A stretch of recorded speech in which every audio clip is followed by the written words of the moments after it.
பிஸ்மில்லாஹிர்ரஹ்மானிர்ரஹீம். அனைவருக்கும் அஸ்ஸலாமு அலைக்கும் வரஹமத்துல்லாஹி வபரகாத்துஹு.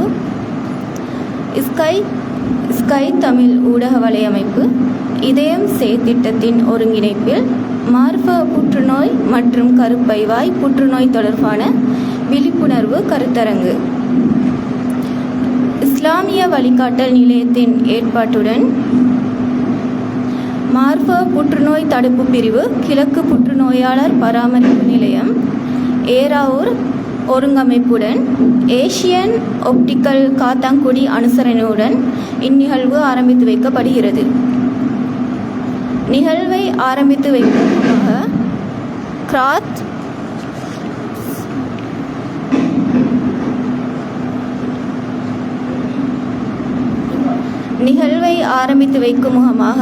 கிராத் ஓதுவதற்காக செல்வி ஃபாத்திமா ஜெஸா உவைஸ் அவர்களை அழைக்கிறோம்.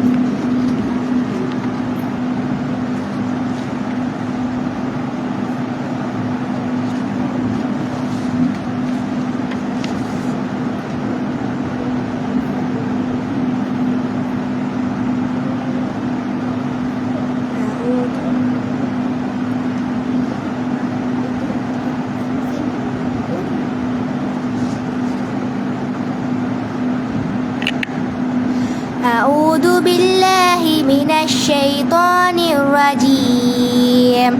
بسم الله الرحمن الرحيم.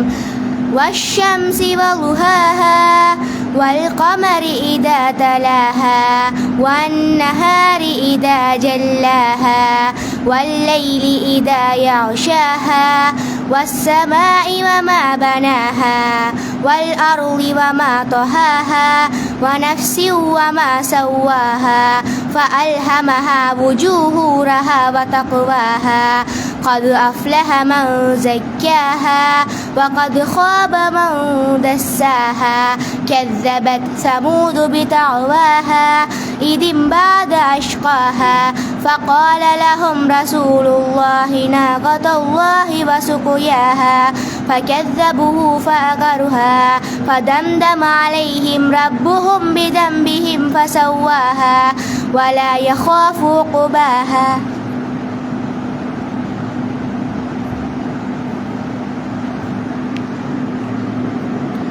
அடுத்ததாக தலைமையுரையை வழங்கி வைப்பதற்காக ஸ்கை தமிழ் ஊடகத்தின் இதயம் திட்டத்தின் தலைவரான எம் ஃபஹாத் ஜுனைத் அவர்களை அன்போடு அழைக்கிறோம்.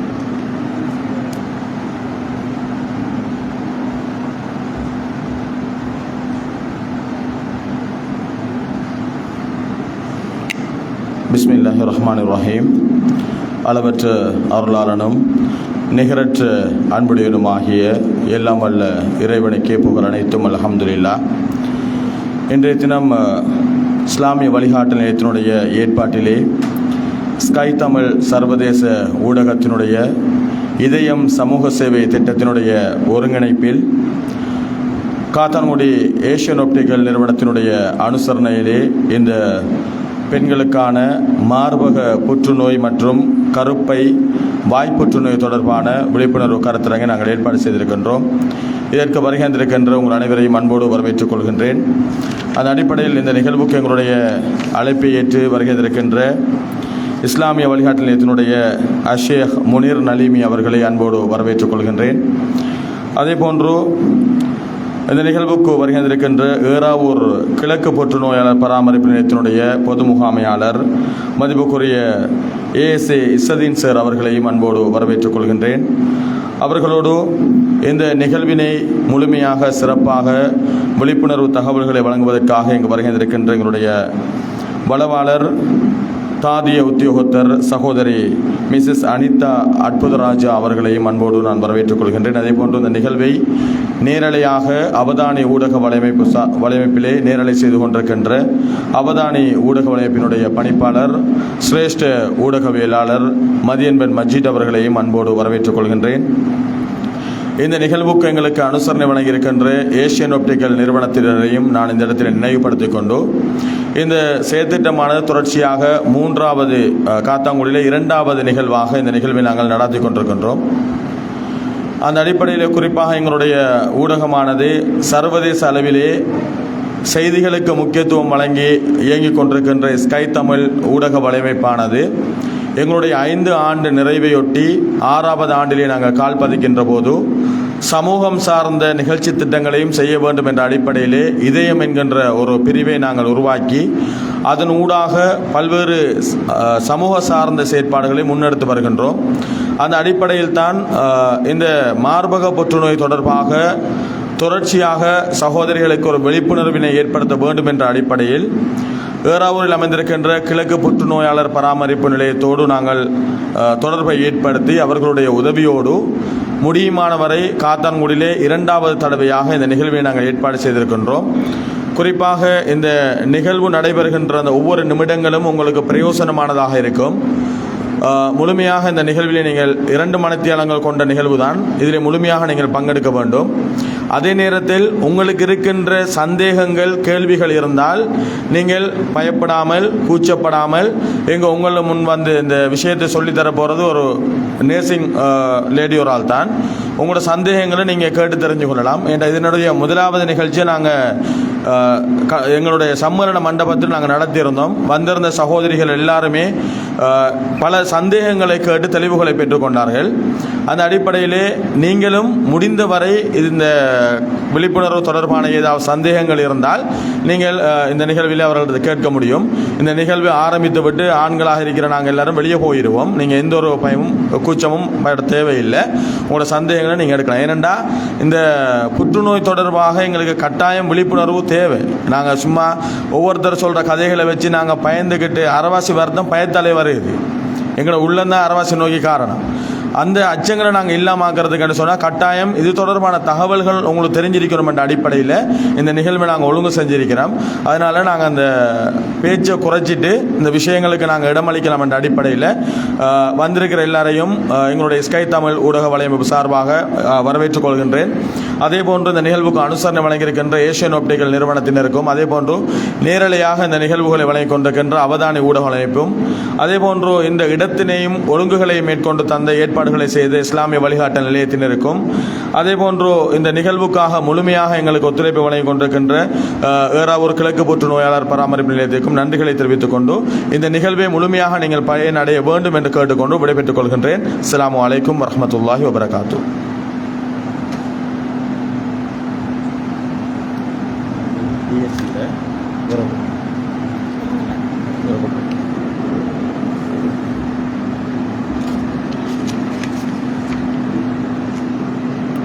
அடுத்ததாக விசேட உரையை வழங்கி வைப்பதற்காக இஸ்லாமிய வழிகாட்டல் நிலையத்தின்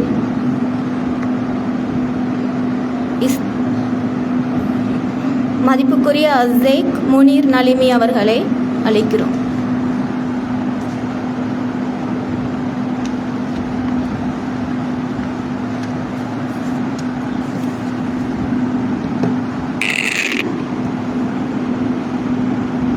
أعوذ بالله من الشيطان الرجيم بسم الله الرحمن الرحيم الحمد لله رب العالمين والصلاة والسلام على أشرف الأنبياء والمرسلين وعلى آله وأصحابه ومن تبعهم بإحسان إلى يوم الدين. இஸ்லாமிய வழிகாட்டல் நிலையத்தின் ஏற்பாட்டிலே கிழக்கு புற்றுநோய் பராமரிப்பு நிலையத்தின் தயாரிப்பிலே இந்த நிகழ்வு நடத்துவதற்காக இங்கே வருகை தந்திருக்கின்ற கிழக்கு புற்றுநோய் பராமரிப்பு நிலையத்தின் பொறுப்பாளர் இசதீன் சார் அவர்களே, மற்றும் இந்த நிகழ்வை வழங்குவதற்காக வந்திருக்கின்ற தாதிய அம்மணி அவர்களே, அதே போன்று ஸ்கை தமிழ் நிறுவனத்தின் இணைப்பாளர்களே, அதே போன்று இந்த நிகழ்வுக்கு வருகை தந்திருக்கின்ற தாய்மார்களே, சகோதரிகளே, உங்கள் அனைவருக்கும் அஸ்ஸலாமு அலைக்கும் வரஹ்மத்துல்லாஹி வபரகாத்து. அனைவர் மீதும் இறைவனின் சாந்தியும் சமாதானம் உண்டாவதாக. இஸ்லாமிய வழிகாட்டல் நிலையத்தின் கீழ் இயங்குகின்ற 2 பாடசாலைகளான இஸ்லாமிய முன்மாதிரி பாடசாலை ஆண்கள் பிரிவு, பெண்கள் பிரிவு, அதே போன்று அல் குர்ஆன் மனன பாடசாலை ஆண்கள் பிரிவு, பெண்கள் பிரிவு ஆகிய பிரிவுகளிலே கற்கின்ற மாணவ மாணவிகளின் பெற்றோர்களுக்கு தாய்மார்களுக்கு இந்த நிகழ்வை நாங்கள் விசேடமாக ஏற்பாடு செய்திருக்கின்றோம். கிட்டத்தட்ட எமது பாடசாலையிலே 350க்கும் மேற்பட்ட மாணவிகள் கற்கின்றார்கள் என்பதை இந்த இடத்திலே நாங்கள் சிறப்பாக குறிப்பிட்டு கூற வேண்டிய விடயமாக இருக்கின்றது.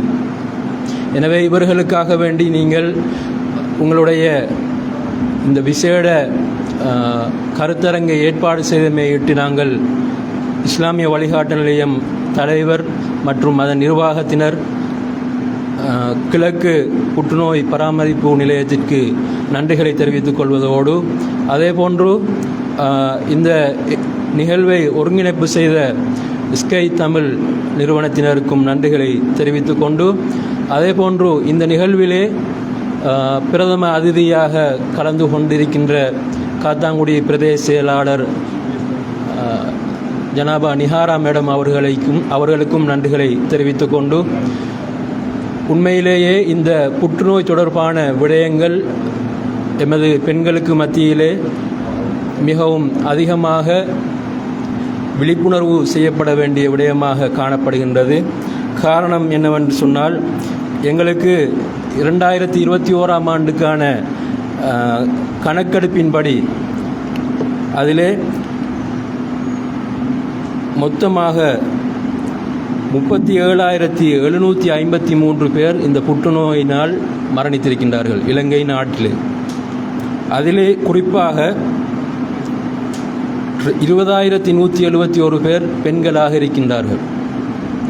இந்த 20,171 பேரிலே அதிகமானவர்கள் மரணித்திருக்கின்ற விடயமாக இருப்பது இந்த மார்பக புற்றுநோய், கருப்பை புற்றுநோய் போன்ற விடயங்களினால் மரணித்திருக்கின்றார்கள்.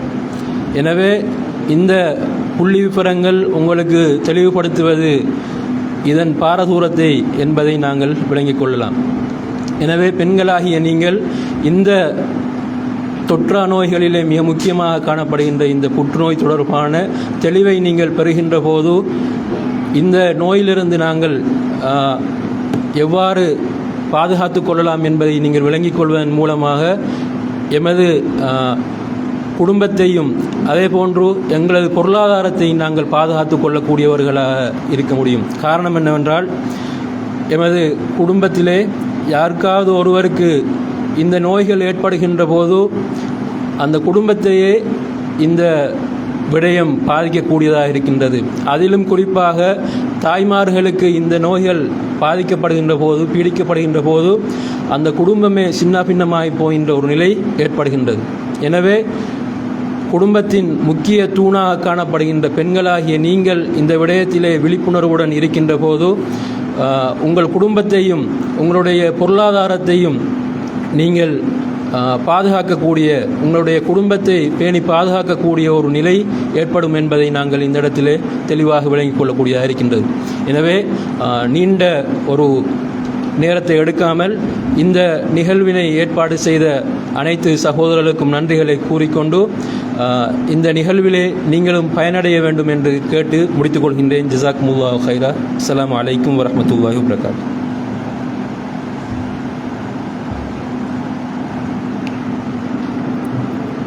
அடுத்ததாக பிரதம அதிதி உரையை வழங்கி வைப்பதற்காக காத்தாங்குடி பிரதேச செயலாளர் திருமதி நிஹாரா மஹ்ஜூத் அவர்களை அழைக்கிறோம்.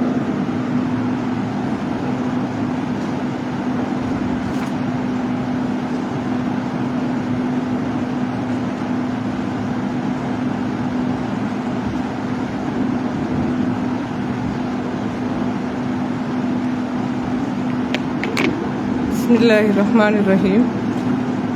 இன்று இந்த நிகழ்வை ஏற்பாடு செய்து நடத்தி கொண்டிருக்கின்ற ஸ்கை தமிழ் ஊடக வலையமைப்பினரே மற்றும் இந்த நிகழ்வில் அனுசரணை வழங்கிக் கொண்டிருக்கின்ற எங்களது இஸ்லாமிய வழிகாட்டு நிலையம் காத்தாங்குடி நிறுவனத்தினரே மற்றும் இந்த நிகழ்வை இந்த பிரதேச மக்களுக்காக வழங்குவதற்காக வருகின்றிருக்கும் ஏறாவூர் அதாவது கிழக்கு புற்றுநோயாளர் பராமரிப்பு நிலைய முகாமையாளர் மற்றும் அதோடு இணைந்த சக உத்தியோகத்தர்களே, இங்கே வருகின்றிருக்கும் எனது அன்பு சகோதரிகளே, ஊடகவியலாளர்களே, உங்கள் அனைவருக்கும் அஸ்ஸலாமு அலைக்கும் வரஹ்மத்துல்லாஹி வபரகாத்துஹு. இந்நேர வந்தனங்கள். இன்று அதிகமாக தொற்றா நோய்கள் எனும் பொழுது நாங்கள் அனைவரும் எங்கள் வீடுகளில் இருக்கின்ற பிரஷர், அதே போன்று டயபெட்டிக் போன்ற நோய்களை மாத்திரம்தான் நாங்கள் அறிந்து வைத்திருக்கின்றோம். தற்பொழுது தொற்றா நோய்கள் வரிசையில் இந்த புற்றுநோயும் சேர்ந்திருப்பது எம்மில் பலருக்கு தெரியாமல் இருக்கலாம். தற்பொழுது அதிகமாக எல்லா வீடுகளிலும் அதிகமாக தொற்றா நோய்கள் எனும் வரிசையில் இந்த புற்றுநோய் என்பதும் ஏதோ ஒரு வகையில் இணைந்ததை நாங்கள் அவதானிக்கக்கூடியதாக இருக்கின்றது. அண்மைய புள்ளி விவரங்களின்படி இன்று இந்த நோயின் தாக்கம் மிக மிக அதிகமாக பரவிக்கொண்டிருப்பதையும், அது சிறுவர் முதல் பெரியோர் வரை வயது வித்தியாசமின்றி அனைவரையும் பீடிக்கக்கூடிய நிலையில் உள்ளதை கூட நாங்கள் மிகவும் கவலையுடன் அவதானிக்கக்கூடியதாக இருக்கின்றது. அதிலும் குறிப்பாக பெண்கள் மத்தியில் இந்த நோயின் தாக்கம் இன்னும் அதிகமாக காணப்படுகின்றது. பெண்களுக்கு இந்த நோய் என்னும் பொழுது மார்பக புற்றுநோய், அதே போன்று கர்ப்பப்பை புற்றுநோய் என்ற இரண்டும் மிக அதிகமாக காணப்படுகின்றது. உண்மையிலேயே இந்த புற்றுநோய் என்னும் பொழுது அனைவருமே அந்த நோயின் அறிகுறிகள் தென்பட்டு புற்றுநோய் என்று அந்த பரிசோதனையின் மூலம் உறுதிப்படுத்தப்பட்ட பிற்பாடு அது மனதளவிலேயே இந்த நோயை பற்றி அறிந்தவுடன் உண்மையிலேயே ஆரம்பத்தில் மனதாலேயே நாங்கள் உடைந்து போய் அதற்குரிய வைத்தியத்தை கூட நாட்டமின்றி இந்த வைத்தியம் செய்தும் சுகமாகாது என்ற ஒரு மனநிலையிலேயே நாங்கள் அனைவரும் தள்ளப்படுவோம். அவ்வாறு இல்லை. உண்மையிலேயே இந்த நோயின் தாக்கத்தை நாங்கள் ஆரம்பத்திலேயே கண்டறிந்தால் அதனை சுகமாக்கி நாங்கள் காலப்போக்கில் அந்த நோயை முற்றாக அதிலிருந்து விடுபடக்கூடிய வைத்தியங்கள் என்று கண்டுபிடிக்கப்பட்டு வைத்தியத்துறை எவ்வளவோ முன்னேறி இருக்கின்ற இந்த காலகட்டம். எனவே இந்த நோயின் தாக்கத்தை நாங்கள் ஆரம்பத்திலேயே கண்டறியும் பட்சத்தில் அதனை உடனுக்குடன் உரிய வைத்தியர்களை அணுகி அதற்குரிய சிகிச்சையினை நாங்கள் தொடராக மேற்கொண்டு சிகிச்சைகளை நாங்கள் சீராக பெற்றுக்கொள்கின்ற சந்தர்ப்பத்தில் நாங்களும் அந்த நோயிலிருந்து முழுமையாக விடுபடலாம். இறைவனின் நாட்டம் ஒருபுறம் இருந்த போதும் நாங்களும் முயற்சி செய்யும் பட்சத்தில் நாங்களும் சுயதேகியாக வாழலாம், நோயிலிருந்து விடுபடலாம் என்ற நம்பிக்கை எங்களுக்கு மிக முக்கியம். அந்த வகையில் இந்த நோயிலிருந்து நாங்கள் பாதுகாப்பை பெறுவதற்கு சில முன்னாயத்த நடவடிக்கைகளை கூட நாங்கள் மேற்கொள்ளலாம். அவ்வாறு முன்னாயத்தங்களை செய்த போதும் நாங்கள் இந்த நோயின் தாக்கத்துக்கு உட்பட்டிருக்கின்றோம் அல்லது நோயின் அறிகுறிகள் எங்களுக்கு தென்படுகின்றோம் என்று நாங்கள் உணரும் பட்சத்தில் எங்களிடம் நாங்கள் வெட்கப்படாமல் பெண் மருத்துவர்களை சரி ஆரம்பத்தில் அணுகி அதற்குரிய வைத்தியங்களையோ அதற்குரிய ஆரம்பகட்ட பரிசோதனைகளையோ மேற்கொண்டு அந்த நோயினை நாங்கள் உறுதிப்படுத்தப்பட்ட பிற்பாடு அதற்குரிய வைத்திய சிகிச்சைகளை தொடராக மேற்கொள்வது மிக முக்கியமாக இருக்கின்றது. எனவே இவ்வாறான அறிகுறிகள், அதே போன்று இந்த நோயின் தாக்கம், இந்த நோய்க்கு எடுக்கப்பட உள்ள சிகிச்சை முறை என்பன பற்றி உங்களுக்கு சில வேளைகளில் தெளிவில்லாமல் இருக்கலாம்.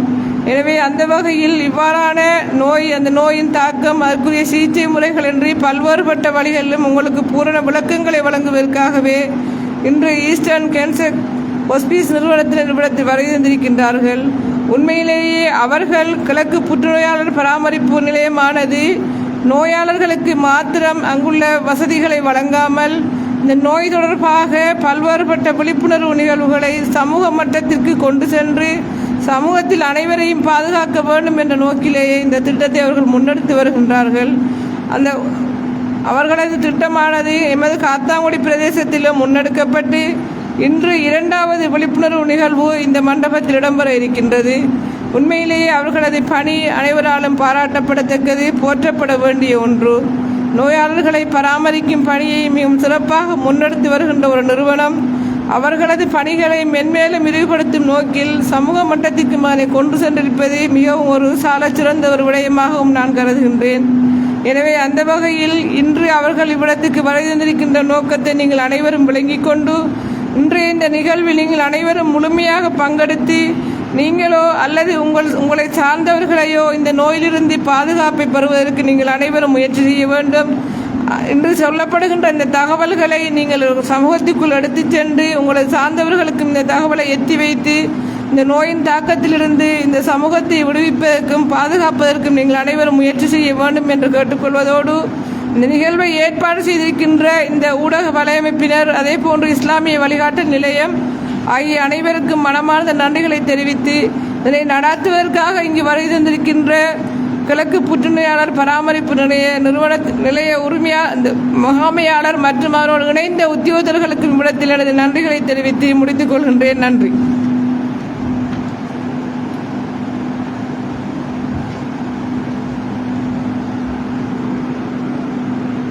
அடுத்ததாக எஸ்கா அறிமுக உரையை வழங்கி வைப்பதற்காக கிழக்கு புற்றுநோயாளர் பராமரிப்பு நிலையம் பொது முகாமையாளர் மதிப்புக்குரிய ASA இஸ்ஸதீன் சார் அவர்களை அழைக்கிறோம்.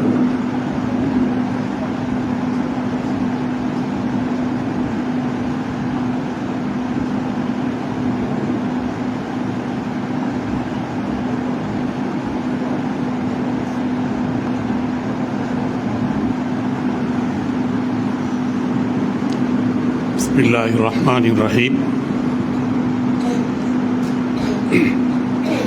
இந்த நிகழ்வை தலைமை தாங்கி வழிநடத்தி கொண்டிருக்கின்ற ஸ்கை தமிழ் ஊடக வலையமைப்பின் உப தலைவர் ஜனாப் ஃபஹத் ஜுனைத் அவர்களே,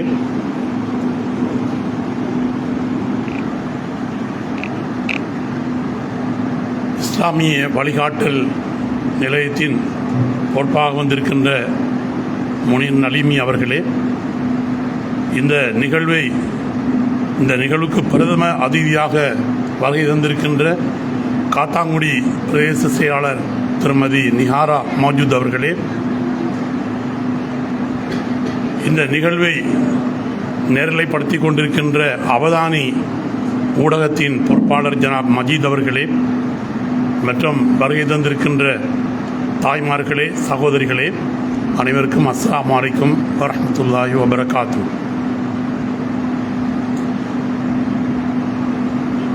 இன்று இந்த காத்தாங்குடி பிரதேசத்திலே இந்த ஸ்கை தமிழ் ஊடகத்தின் மூலமாக இரண்டாவது செயலமர்வினை, ஒளிப்பூட்டல் செயலமர்வினை நாங்கள் செய்து வருகின்றோம். இது எங்களுடைய 66வது செயலமர்வு என்று கருதுகின்றேன். நாங்கள் இந்த மட்டக்களப்பு மாவட்டத்தில் மாத்திரமல்ல, மட்டக்களப்பு மாவட்டத்தில் வெளியிலுள்ள மாவட்டங்கள், மாகாணங்களுக்கு கூட சென்று பாடசாலைகள், காரியாலயங்கள், மதரசாக்கள், ஆலயங்கள் என்று பலவாறான இடங்களில் இந்த விழிப்புணர்வு செயலமர்வுகளை நாங்கள் நடாத்தி வருகின்றோம். ஏனென்று சொன்னால், இன்று அதிகமாக பெண்கள் மத்தியிலே வேகமாக பரவி வருகின்ற மார்பக புற்றுநோய், கருப்பை வாய் புற்றுநோய் என்பவற்றிலிருந்து பாதுகாப்பு பெற வேண்டும் என்ற ஒரு நோக்கத்தின் அடிப்படையில் இந்த விழிப்புணர்வு கருத்தரங்களை நாங்கள் மேற்கொண்டு வருகின்றோம். எங்களுக்கு தெரியும், எங்களுடைய அங்கங்களிலே சில மாற்றங்கள் ஏற்படுகின்ற பொழுது நாங்கள் அதை வைத்து மற்றவர்களுக்கு சொல்வதற்கு தயங்கிறது. அடுத்தது ஒரு வைத்தியர்கிட்ட கொண்டு காட்டுவதற்கும் நாங்கள் ஒரு தயக்க நிலையிலே இருப்போம். ஆகவே இந்த நிலைமையிலிருந்து இது என்ன விடயம் என்பதை அறியாமல் அதனை வைத்து நாங்கள் சிந்தித்து எங்களுடைய காலங்களை நாங்கள் ஒரு கவலை தோய்ந்த ஒரு காலமாக கடத்துகின்ற நிலைமையை நாங்கள் எங்களுடைய சமூகத்திலே பார்க்கின்றோம். ஆகவேதான் இது என்ன விதமான, அதாவது இந்த புற்றுநோய் இதற்கான அடையாளங்கள் என்ன, இதை எப்படி நாங்கள் சுய பரிசோதனை செய்து கொள்ளலாம், அவ்வாறு வந்தால் நீங்கள் அதற்கான சிகிச்சை முறைகளை எவ்வாறு மேற்கொள்ளலாம் என்பன போன்ற பல விடயங்களை இன்றைய கருத்தரங்கின் வாயிலாக உங்களுக்கு நாங்கள் தர இருக்கின்றோம். ஆகவே இந்த சொல்லப்படுகின்ற விடயங்களை நிச்சயமாக நீங்கள் தெளிவாக விளங்கி அவற்றை நீங்கள் மாத்திரமல்ல, உங்களுடைய வீடுகளில், உங்களுடைய அயற்பாகங்களில், உங்களுடைய உறவினர்கள் இவர்களுக்கெல்லாம் இவற்றை நீங்கள் சொல்லி அந்த விடயங்களிலிருந்து அவர்கள் பாதுகாப்பு பெறத்தக்க ஆலோசனைகளை நீங்கள் வழங்க வேண்டும். ஆகவே இந்த விடயங்களை காவி செல்கின்ற காவிகளாக உங்களை நாங்கள் எதிர்பார்க்கின்றோம். இன்று நாங்கள் இந்த செயலமர்வின் வாயிலாக சுமார் 4000க்கு மேற்பட்டவர்கள் அந்த எங்களுடைய இந்த செயலமர்வுகளிலே பங்கு கொண்டு பயன்பெற்றிருக்கின்றார்கள். அதன் வாயிலாக இன்னும் பல இடங்களிலே இந்த செயலமர்வுக்கான நேரங்களை கேட்டுக்கொண்டிருக்கின்றார்கள். இன்னும் நாங்கள் அதற்கான நேரங்களை ஒதுக்கீடு செய்யாமல் படிப்படியாக நாங்கள் அவற்றை மேற்கொண்டு வருகின்றோம். இப்பொழுது அதிகமாக பாடசாலைகளில் கூடுதலாக இந்த விடயங்களை நாங்கள் முன்னெடுத்து செல்கின்றோம். அப்போ இந்த நிலையத்தை செல்கின்ற ஈஸ்கா ஹாஸ்பீஸ் என்ற நிறுவனம் ஏறாவூரில் அமைந்திருக்கின்றது. நீங்கள் அநேகமானோர் கேள்விப்பட்டிருப்பீங்க. ஈஸ்கான்னு சொன்னால் ஈஸ்டர்ன் கேன்சர் கேர், அதாவது கிழக்கிழங்கை புற்றுநோயாளர் பராமரிப்பு நிலையம் என்பதுதான் அதனுடைய பொருள். ஆக இந்த நிலையத்திலே நாங்கள் இனம், மதம், மொழி என்ற வேறுபாடின்றி அனைவரையும் நாங்கள் அனுமதிக்கின்றோம். நாங்கள் நேரடியாக நோயாளர்களை அனுமதிப்பதில்லை. நோயாளர்கள் மட்டக்களப்பு போதனா வைத்தியசாலையில் அமைந்திருக்கின்ற புற்றுநோயாளர் பிரிவுக்கு சிகிச்சைக்காக வருகின்ற பொழுது தூர இடங்களிலிருந்து வருகின்ற அந்த நோயாளிகள் அவர்களுக்கு கரண் பிடிக்க வேண்டும், இன்ஜெக்ஷன் போட வேண்டும் என்று தீர்மானிக்கப்பட்டால் அவர்கள் தினமும் தங்களுடைய வீடுகளுக்கு சென்று இந்த வைத்தியசாலைக்கு சிகிச்சைக்காக வருவது என்பது முடியாத ஒரு காரியம். அவர்களை வைத்தியசாலையில் அனுமதிக்கவும் மாட்டார்கள். ஆகவே அவர்கள் அந்த வைத்தியத்தை மேற்கொள்வதற்காக எங்காவது ஒரு வாடகைக்கு வீடுகளை எடுத்து அல்லது ரூம்களை எடுத்து தங்கியிருந்து அந்த சிகிச்சைகளை செய்ய வேண்டிய ஒரு இக்கட்டான நிலை அவர்களுக்கு ஏற்படும். ஆகவே தான் இந்த நிலையை தவிர்ப்பதற்காகத்தான் எங்களுடைய நிலையம் என்ன செய்கின்றது சொன்னால், அப்படியான சிரமப்படுகின்ற தூரடங்களிலிருந்து வருகின்ற அந்த நோயாளிகளை நாங்கள் எங்களுடைய நிலையத்திலே அனுமதிக்கின்றோம். வைத்தியசாலையினால் அப்படியானவர்களுக்கு எங்களுடைய சீட்டங்க இருக்கின்றது. அதனை எழுதி அவர்கள் எங்களுக்கு அனுப்பி வைப்பார்கள். இந்த நோயாளிகளை உங்களுடைய நிலையத்தில் அனுமதித்துக் கொள்ளுங்கள் என்று வேண்டுகோள் விடுப்பதன் வாயிலாக நாங்கள் அவர்களை எங்களுடைய நிலையத்திலே அனுமதிப்போம். அனுமதித்து அவர்களை தினமும் வைத்தியசாலைக்கு எங்களுடைய வாகனத்திலேயே ஏற்றிச் சென்று அந்த சிகிச்சை முடிந்ததும் மீண்டும் எங்களுடைய நிலையத்துக்கு அவர்களை எங்களுடைய வாகனத்தின் மூலமாக எடுத்துச் செல்வோம். ஆகவே இந்த நோயாளிகளுக்கான உணவு, தங்குமிடம், போக்குவரத்து இவை அனைத்துமே இலவசமாகவே நாங்கள் வழங்குகின்றோம். அவர்களிடம் ஒரு 5% கூட பணம் அறவிடுவது கிடையாது. ஆகவே அவர்கள் எத்தனை நாள் வேண்டுமானாலும் தங்கியிருக்கலாம். தங்களுடைய சிகிச்சை முடிவடையும் வரைக்கும் அவர்கள் மாத்திரமல்ல, அவர்களோடு உடன் யாராவது இருக்க வேண்டும் என்று சொன்னால் அவர்களும் அங்கு தங்கியிருக்கலாம். அதற்கான இடவசதியை நாங்கள் ஏற்படுத்தி கொடுக்கின்றோம். அவர்களுக்கும் நாங்கள் இலவசமாகவே எல்லா விதமான வசதிகளையும் செய்து கொடுக்கின்றோம். ஆக இந்த நோயாளிகளுக்கு எங்களுடைய நிலையத்திலே நாங்கள் போஷாக்கான உணவுகளை வழங்குகின்றோம். அதாவது நச்சுத்தன்மையற்ற எங்களுடைய ஃபார்மிலே விளைவிக்கப்படுகின்ற மரக்கறிகள், அங்கு வளர்க்கப்படுகின்ற கோழிகளிலிருந்து பெறுகின்ற முட்டைகள், இவற்றையெல்லாம் நாங்கள் நோயாளிகளுக்கு கொடுக்கின்றோம். அதே போன்று எங்களுடைய ஃபார்மில் நிறைய பழ வகைகள் உற்பத்தி செய்யப்படுகின்றன. இந்த தோடம்பழம், மாம்பழம், இப்படியான நிறைய பழ வகைகள் அங்கு உற்பத்தி செய்யப்படுகின்றது. இந்த பழ வகைகள் எல்லாத்தையும் அந்த நோயாளிகளுக்கு தான் நாங்கள் வழங்குகின்றோம். அவர்களுக்கு கொடுத்து மீதமாக உள்ள அந்த பழங்களைத்தான் நாங்கள் சந்தைப்படுத்துகின்றோம். அதனூடாகவும் எங்களுக்கு ஒரு சிறிய வருமானம் கிடைக்கின்றது. இவ்வாறு எங்களுடைய பராமரிப்பு சேவை, இந்த பராமரிப்பு சேவைக்காக ஆண்களுக்கு என்று ஒரு தனியான வார்டு இருக்கின்றது, பெண்களுக்கு என்று ஒரு தனியான வார்டு இருக்கின்றது. ஆக இவர்களை பராமரிப்பதற்கென்று அங்கு நர்சஸ் இருக்கிறாங்க. இரவு வேளையில் ஒரு டீம் நிற்பாங்க, பகல் வேளையில் ஒரு டீம் நிற்பாங்க.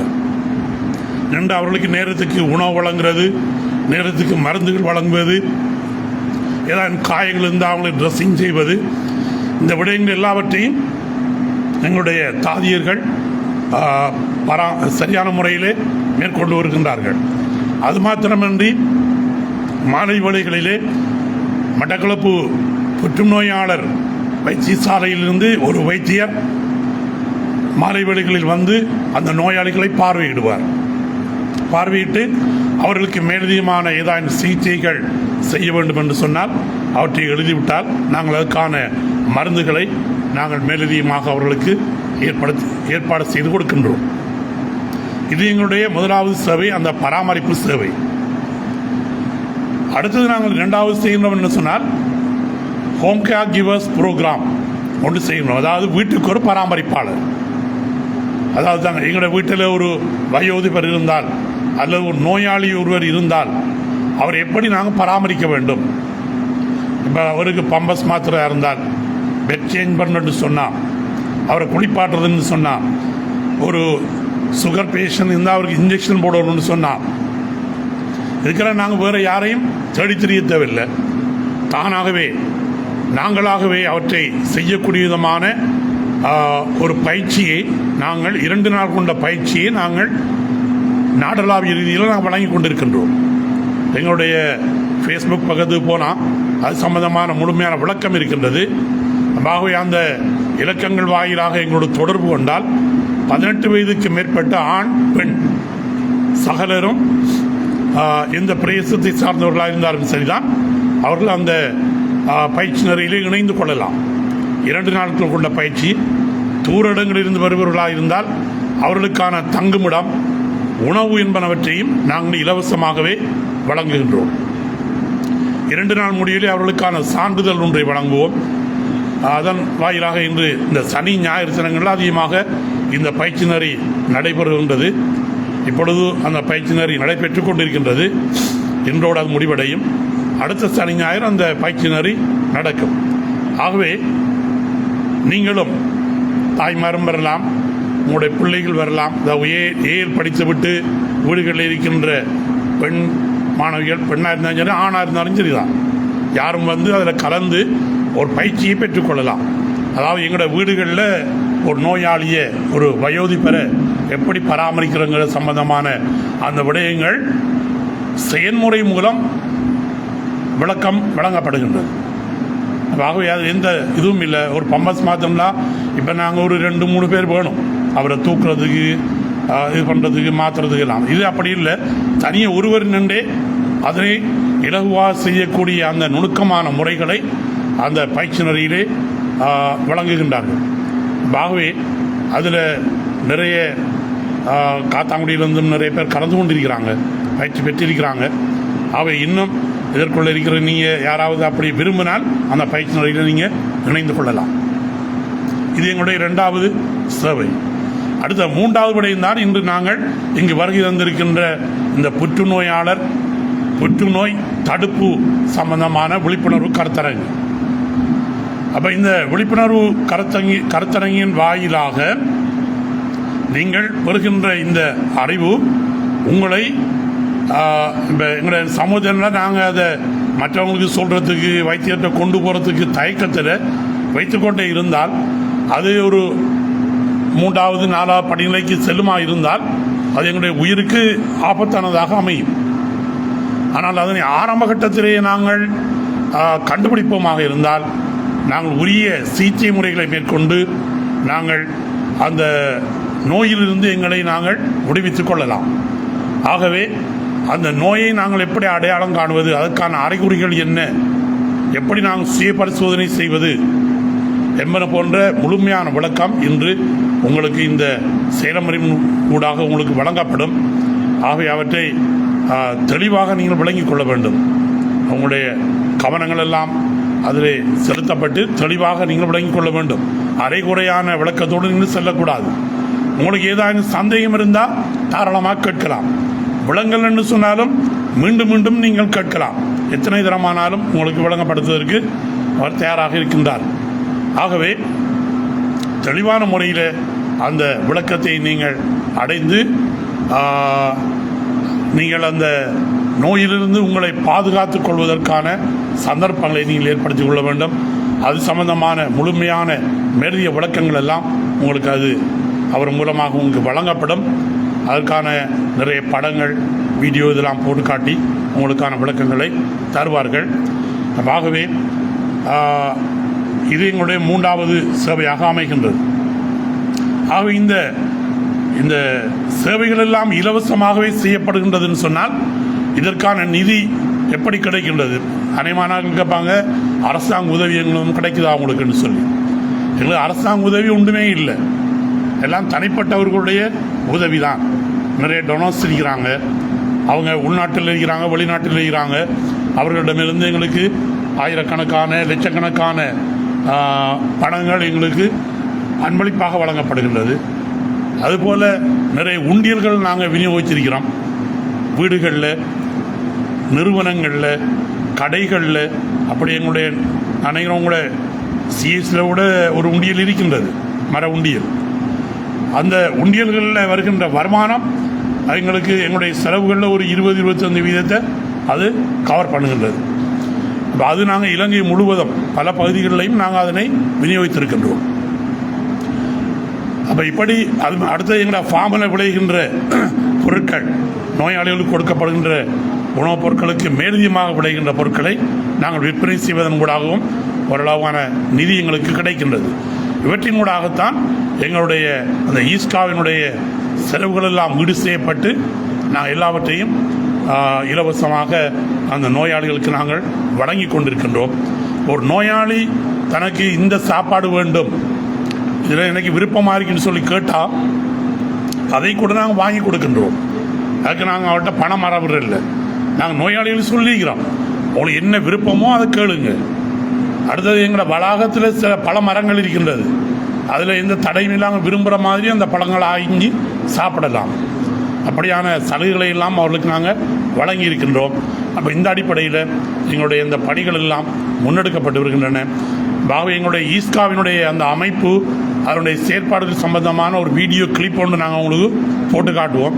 அதனூடாக நீங்கள் அந்த விடயங்களை நீங்கள் தெளிவாக விளங்கிக் கொள்வீங்க.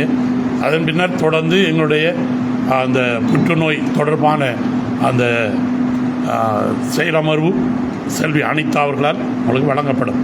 ஆகவே இந்த நிகழ்வை ஏற்பாடு செய்து உங்களுக்கான பயனுள்ளதாக அமைய வேண்டும் என்ற எதிர்பார்ப்போடு ஏற்பாடு செய்கின்ற ஏற்பாட்டாளர்களுக்கு நாங்கள் எங்களுடைய ஈஸ்கா நிறுவனத்தின் சார்பாக எங்களுடைய நன்றிகளை தெரிவித்து உங்களிடமிருந்து விடைபெற்றுக் கொள்கின்றேன்.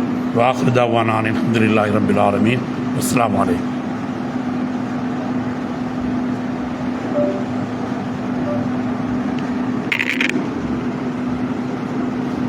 அடுத்ததாக விழிப்புணர்வு நிகழ்ச்சியை ஆரம்பித்து வைப்பதற்காக தாதிய உத்தியோகத்தர் வளவாளர் மிஸ்ஸஸ் அனிதா அற்புதராஜா அவர்களை அழைக்கிறோம்.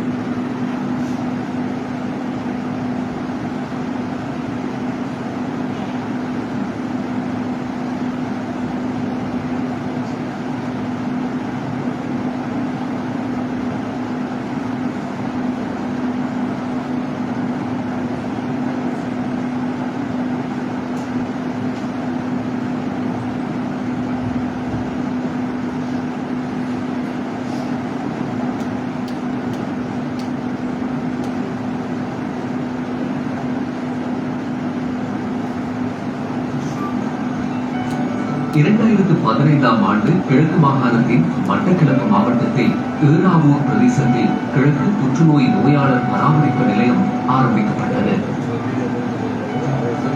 அமைதியான இயற்கை சூழலில் நேர்த்தியான கட்டிடக்கலை வடிவமைப்புடன் அனைத்து வசதிகளையும் கொண்டதாக அமையப்பெற்றுள்ளது.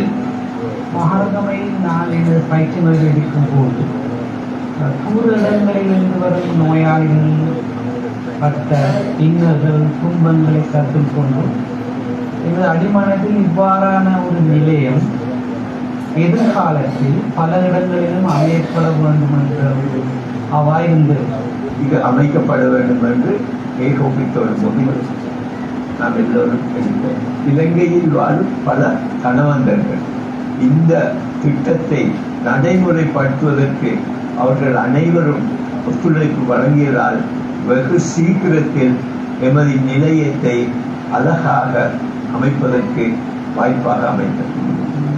வரையறுக்கப்பட்ட கம்பெனியாக பதிவு செய்யப்பட்டுள்ள இந்த நிறுவனம் இலங்கை புற்றுநோயாளர்கள் வைத்திய நிபுணர்கள் ஒன்றியத்தின் அனுசரணையுடனும் சுகாதார அமைச்சின் பதிவு சான்றிதழுடனும் இயங்கி வருகிறது. நோயாளர்கள் இங்கு தங்கி தமது சிகிச்சைகளை மேற்கொள்வதற்காக அனைத்து வசதிகளுடனும் கூடிய விசாலமான பொது விடுதிகள் 2 அமையப்பெற்றுள்ளன. இதில் ஒன்று ஆண்களுக்காக வடிவமைக்கப்பட்டுள்ளதோடு மற்றது பெண் நோயாளர்களுக்காகவும் ஒதுக்கப்பட்டுள்ளது.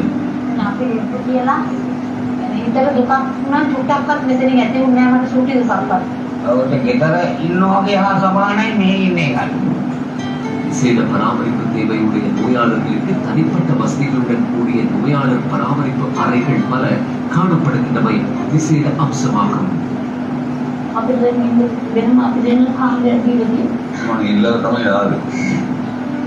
நன்கு பயிற்றுவிக்கப்பட்ட அனுபவம் வாய்ந்த தாதியர்களின் கண்காணிப்பின் கீழ் 24 மணி நேர பராமரிப்பு சேவைகள் வழங்கப்படுகின்றன.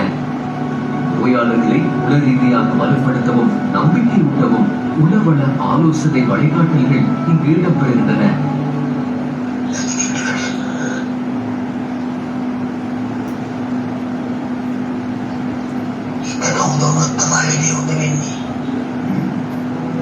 நோயாளர்களுக்கான நாளாந்த வைத்திய பரிசோதனைகள் இடம்பெற்று வருகின்றமையும் குறிப்பிடத்தக்க ஒரு விடயமாகும். நோயாளர்களின் நலன் கருதி இங்கு காணப்படும் உணவகத்தில் ஆரோக்கியமான உணவுகள் 3 தயார்படுத்தப்பட்டு வழங்கப்படுகின்றன. நேரமும் எந்த குறைவே இல்லை. எங்களுக்கு வீடுகளை விட வண்டிவே இருக்கு. எங்களுக்கு திடீர்னு நோய் வாய்ப்பு அதுக்கு கொஞ்சம் ட்ரீட்மெண்ட் ஆவாங்க. இங்கு தங்கியிருக்கும் நோயாளர்கள் வார நாட்களில் கதிர்வீச்சு மற்றும் ஊசி மருந்தேற்றல் சிகிச்சைகளுக்காக மட்டக்களப்பு போதனா வைத்தியசாலைக்கு அழைத்துச் செல்லப்பட்டு சிகிச்சைகளின் பின்னர் மீண்டும் பராமரிப்பு நிலையத்துக்கு அழைத்து வரப்படுகின்றனர். சில போது நோயாளர்களுக்கு ஏற்படக்கூடிய அவசர நிலைகளை கையாள்வதற்காக அவசர சிகிச்சை பிரிவும் இங்கே உருவாக்கப்பட்டுள்ளது. மேலும் மரணங்கள் சம்பவித்தால் உடல்களை வைக்கக்கூடிய பிரத்யேக இடமும் காணப்படுவது குறிப்பிடத்தக்கதாகும். சோர்வுற்ற மரங்களை மகிழ்வுறச் செய்வதற்காகவும் ஓய்வு நேரங்களை கழிப்பதற்கும் சிறிய உள்ளக விளையாட்டுகளில் ஈடுபடுவதற்கும் ஏற்ற வகையில் பொழுதுபோக்கு மையங்கள் இங்கு அமையப் பெற்றுள்ளன.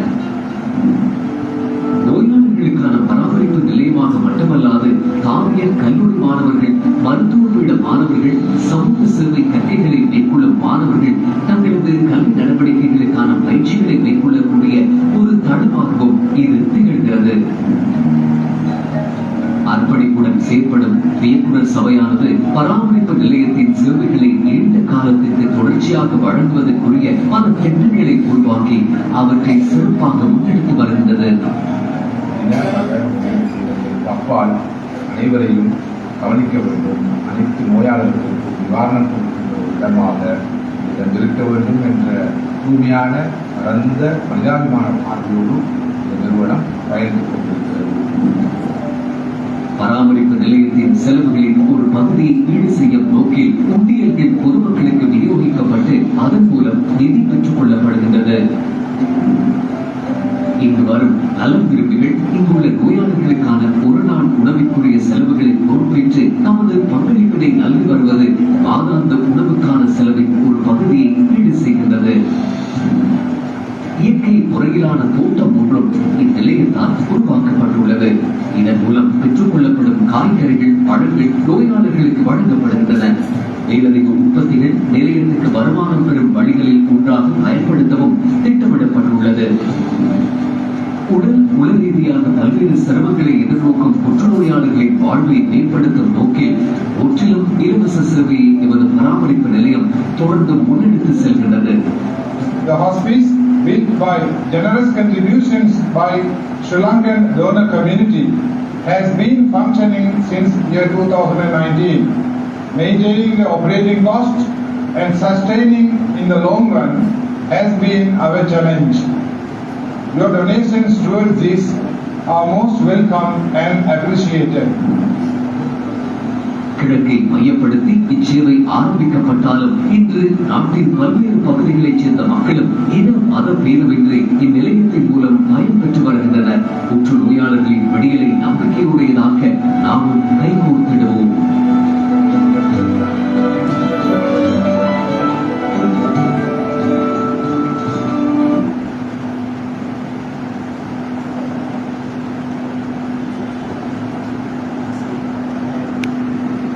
அடுத்ததாக தாதிய உத்தியோகத்தர் வளவாளர் மிஸ்ஸஸ் அனிதா அற்புதராஜா அவர்களை அழைக்கிறோம்.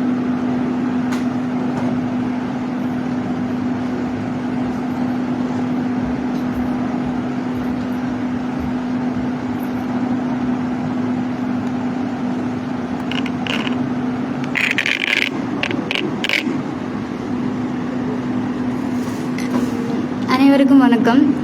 நான் கதைக்கிறது பின்னுக்கு வரைக்கும் கேட்குதா? இல்லாட்டி முன்னுக்கு இடம் இருக்கு, அப்படியே முன்னுக்கு வந்தீங்கன்னு சொன்னால் உங்களுக்கும் ஈஸியாக இருக்கும்.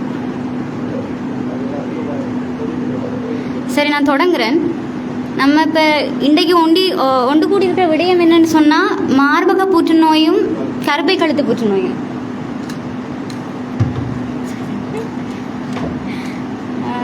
மார்பக புற்றுநோயும் கருப்பை கழுத்து புற்றுநோயும் பற்றி பார்க்குறது தான். இப்போ அதுக்கு முதல்ல சில விஷயங்களை பற்றி நம்ம கழிச்சிட்டு போவோம்.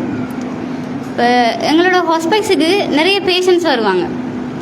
அப்போ நிறைய பேர் வரக்குள்ள நாங்கள் ஒரு விஷயத்தை பார்த்தோம் என்னென்னு சொன்னால், நாட்டோட எல்லா இடங்கள்லேருந்தும் எங்கள்கிட்ட நோயாளர்கள் வந்தாங்க. அப்போ சரி, எவ்வளவு பேர் இந்த மார்பக புற்றுநோயால் கருப்பை கழுத்து புற்றுநோயால் பாதிக்கப்பட்டிருக்காங்கன்னு பார்க்கக்குள்ள அது நிறைய பேர் இருந்தாங்க. சரி, அப்போ நிறைய பேர் இருக்காங்கன்னு சொன்னால், நாட்டில் எல்லா இடங்கள்லேருந்தும் நோயாளர்கள் வந்து கொண்டு இருக்காங்கன்னு சொன்னால், அதில் அங்கே கதைக்குள்ளே விளங்கி கொண்டோம் நிறைய பேருக்கு இதை எப்படி கண்டுபிடிக்கிறது, என்ன மாதிரி சிகிச்சை எடுத்துக்கொள்கிறது எதுவுமே தெரிஞ்சிருக்கல. அப்போ தான் நாங்கள் யோசித்தோம், சரி இப்போ இதுக்கு ஒரு விழிப்புணர்வு ப்ரோக்ராம் ஒன்று நடத்துவோம். நம்மளால் எங்கெல்லாம் போக முடியுமோ அங்கெல்லாம் போயிட்டு இதை பற்றி சொல்லிக் கொடுப்போம். சொல்லிக் கொடுத்தா அது அவங்களுக்கு தெரிய வரும். அப்போ சரியான டைமில் வைத்தியசாலைக்கு போவாங்க, சிகிச்சை எடுப்பாங்க. அப்போ அதனால் பாதிக்கப்படுறவங்களோட எண்ணிக்கை குறையும் என்ற ஒரு நோக்கத்தில் நாங்கள் இந்த ப்ரோக்ராம் நடத்துகிறதுக்கு ஸ்டார்ட் பண்ணோம். நாங்கள் ரிக்வெஸ்ட் பண்ணுவோம், அப்படி இல்லைன்னு சொன்னால் இதை நடத்திட்டாங்கன்ட்டு அவங்க எங்கள்கிட்ட ரிக்வெஸ்ட் பண்ணுவாங்க. அதுக்கேற்றது மாதிரி நாங்கள் இந்த நிகழ்வை நடத்தி கொண்டு வரோம். இப்போ இப்படியே நாங்கள் school, MOH office, DS office இந்த மாதிரி நிறைய இடங்களை பண்ணி கொண்டு வரோம். இப்போ இந்த நிகழ்வோட நோக்கம் என்னென்னு சொன்னால், இந்த நிகழ்வு முடிய நீங்கள் போக்குள்ள இதிலிருந்து சில விஷயங்களை தெரிஞ்சு கொண்டு போகணும். அதை நீங்கள் செய்யணும், அதை மத்தாக்களுக்கு சொல்லி கொடுக்கணும். ஏன்னா நான் சொல்லக்குள்ள அவ்வளோ பேரையும் கூப்பிட்டு எடுக்க இயலாது தானே, என்னால் எல்லாருக்குமே சொல்லி கொடுக்க இயலாது, எல்லாருமே வரமாட்டாங்க. அப்போ எனக்கு கிடைச்ச வளம்ன்றது என்ன, நீங்கள் உங்களால் தான் நான் மத்தாக்களுக்கு சொல்லலாம். அப்போ என்னோட ரிக்வெஸ்ட் என்னென்னு சொன்னால், இது முடிய போக்கில் நீங்கள் உங்களுக்கு தெரிஞ்ச எல்லாருக்குமே இதை பற்றி சொல்லுங்கள். பக்கத்து வீட்டுக்காராக்கள், சொந்தக்காராக்கள், தெரிஞ்சவங்க எல்லாருக்குமே இதை பற்றி சொல்லுங்கள், அவங்க பயனடையட்டும். ரைட், முதல்ல நம்ம புற்றுநோய் என்றா என்னன்னு சொல்லி பார்த்துட்டு வருவோம். ரைட், புற்றுநோய்ன்னு சொன்னால் நம்மளோட உடம்பில் சாதாரணமாக கலங்கள் இருக்குது. அந்த கலங்கள் பெருக்கமடைஞ்சு கொண்டு போகும், புது கலங்கள் உருவாகும், பழைய கலங்கள் அழிவடையும். எல்லாத்துக்குமே அடிப்படை கலங்கள். அப்போ சில காரணங்களால் இந்த சாதாரணமாக இருக்கிற கலங்கள் என்ன செய்யும்னு சொன்னால் அசாதாரணமான கலங்களாக மாற்றமடையும். மாற்றமடைஞ்ச கலங்கள் என்ன செய்யும்னு சொன்னால் சாதாரண கலங்கள் பெருக்கமடைகிறது மாதிரி இதுவும் பெருக்கமடையும். ஆனால் நோமலாக பெருக்கமடையலை, அசாதாரணமான ஒரு வளர்ச்சியை காட்டு. அங்கே பார்த்தீங்கன்னா தெரியும், அந்த கடும் சிவப்பில் காணப்படுறது அசாதாரணமான கலங்கள். அப்போ அந்த கடும் சிவப்பில் இருக்கிற கலங்கள் என்ன செய்யும்னு சொன்னால் அதிகமாக பெருக்கமடைய போது, பெருக்கமடைச்சு உடம்பில் மற்ற இடங்களுக்கு போக போது பரவலடையலாம், பரவலடையாமல் இருக்கலாம். சரியா? அப்போ இந்த மாதிரி தான் உடம்பில் புற்றுநோய் கலங்கள் உருவாகும். அப்போ புற்றுநோயின்னு சொல்கிறது அசாதாரணமான கலங்களோட அதீத வளர்ச்சி. இந்த காலகட்டத்தில் எங்கே பார்த்தாலும் நீங்கள் கேள்விப்படுறது, சரி அவங்க புற்றுநோயால் இறந்துட்டாங்களாம். எல்லா இடங்கள்லையும் புற்றுநோய்கள் தான். இரண்டாவது இறப்பை ஏற்படுத்துகிற காரணியாக இருக்கிறது இந்த புற்றுநோய் மக்களுக்கு மத்தியில். முதலாவது காரணம் இதயம் தொடர்பான பிரச்சனைகள், வால்வில் பிரச்சனை வாரது, அதன் மூலமாக இறந்து போகிறாங்க. இப்போ ரெண்டாவது காரணம் என்ன, இந்த புற்றுநோய். புற்றுநோய்கள்லையும் நிறைய வகைகள் நீங்கள் கேள்விப்பட்டிருக்கலாம். ஏன்னா நம்ம இன்றைக்கு பார்க்க போகிற மார்பக புற்றுநோய், கருப்பை கழுத்து புற்றுநோய், அது போக இரத்த புற்றுநோய், மூளையில் ஏற்படுற புற்றுநோய், அடுத்தது நுரையீரல், எலும்புகளில் ஏற்படலாம். இப்படின்னு சொல்லி எல்லா இடங்கள்லையும் புற்றுநோய்கள் ஏற்படலாம். ஆனால் நான் அது எல்லாத்த பற்றியும் நான் பேச வரலை. நான் உங்களோட பேச வர விஷயம் என்னன்னு சொன்னால் ரெண்டு. ஒன்று மார்பக புற்றுநோயும் கருப்பை கழுத்து புற்றுநோயும். ஏன்னா அதுதான் இப்போ பெண்களுக்கு மத்தியில் அதிகமாக ஏற்பட்டு கொண்டு இருக்கு. ஒவ்வொரு வருஷமும் ஒரு விஷயத்தை அவங்க எடுத்துக்கொள்ளுவாங்க. சரி, இந்த வருஷம் இந்த புற்றுநோயால் எத்தனை பேர் இறந்திருக்காங்க, என்ன மாதிரி இந்த புற்றுநோய் பரவல் அடைஞ்சு கொண்டிருக்குன்னு சொல்லி பார்க்கக்குள்ள கடந்த வருடம் 27% பெண்கள் இந்த புற்றுநோயால் பாதிக்கப்பட்டிருக்காங்க. அதுக்கு முதல் வருடம் 26%. ஒவ்வொரு வருடமும் புற்றுநோய் உருவாக்குற வீதம் கூடிக்கொண்டு தான் போகுது. அப்போ இதை கூட விட்டால் என்ன மிஞ்சும்? அப்போ அதை கூட விடாமல் தடுக்கணும்னு சொன்னால் அதுக்கு முதல்ல இதை பற்றின அறிவு மக்களுக்கு போய் சேரணும். 27%ன்றது சும்மா இல்லைன்னு, 25 விட கூட.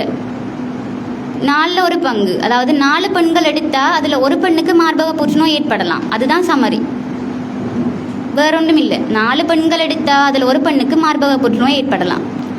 அப்போ அந்த 4 பெண்களில் அந்த ஒரு ஆள் யாராகவும் இருக்கலாம். எனக்கு சொல்ல தெரியாது தானே, அது நான் இல்லைன்னு சொல்லி. இங்கே இருக்கிற எல்லாருக்கும் சொல்ல முடியாது எனக்கு அந்த மார்பக புற்றுநோய் ஏற்படாதுன்னு சொல்லி. யாராவது சொல்லுவீங்களா எனக்கு அந்த மார்பக புற்றுநோய் ஏற்படாது, அந்த பாதிப்பில் நான் இல்லைன்னு சொல்லி? அப்படி ஒருத்தராலையும் சொல்ல இயலாது. நம்ம எல்லாருமே இங்கே பாதிப்பில் தான் இருக்கோம். எப்பயாச்சும் ஏதோ ஒரு காரணத்தினால எனக்கு ஏற்படலாம்.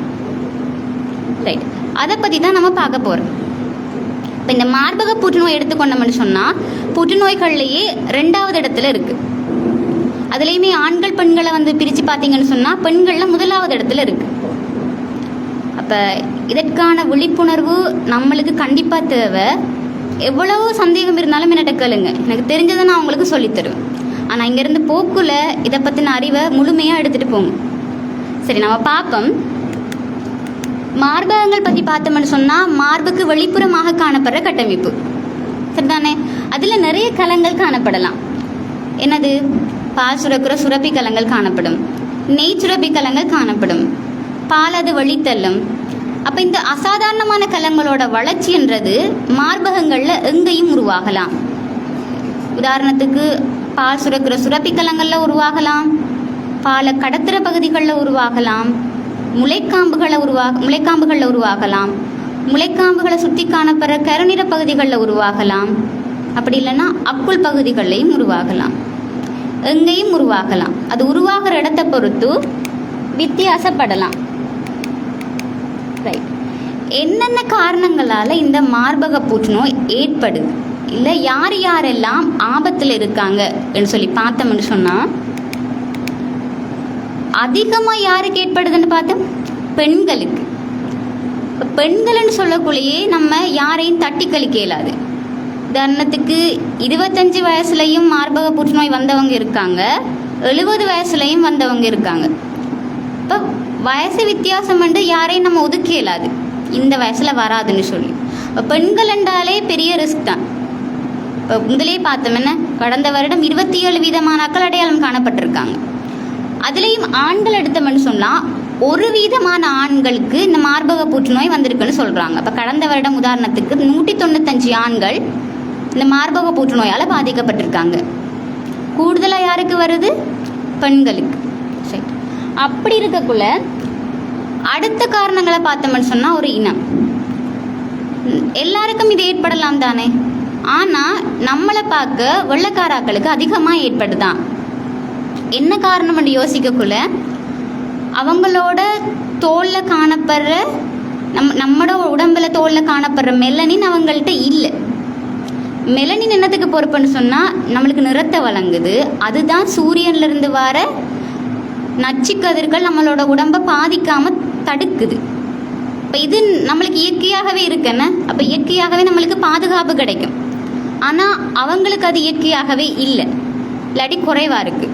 அதனால அவங்களுக்கு மார்பக புற்றுநோய் வரலாம், தோல் புற்றுநோய் வரலாம் நம்மளை பார்க்க. ஆனால் இறப்பு வீதத்தை பார்த்தோம்னு சொன்னால் அவங்கள விட நம்மள்கிட்ட தான் கூட இருக்குது. ஏன்னு சொன்னால் இதை பற்றி நம்மளுக்கு தெரியலை, இது எப்படி கண்டுபிடிக்கணுமென்று தெரியலை, கண்டுபிடிச்சா எப்படி ஹாஸ்பிட்டலுக்கு போகணுமென்று தெரியலை, ஒருவேளை கண்டுபிடிச்சாலும் வெளியில் சொல்கிறதுக்கு வெக்கம், இது எப்படி நான் சொல்கிறதுன்னு எனக்கு தெரியலை, இதனால் நான் சொல்லாமல் இருக்கேன், பயத்தினால சொல்லாமல் இருக்கேன்.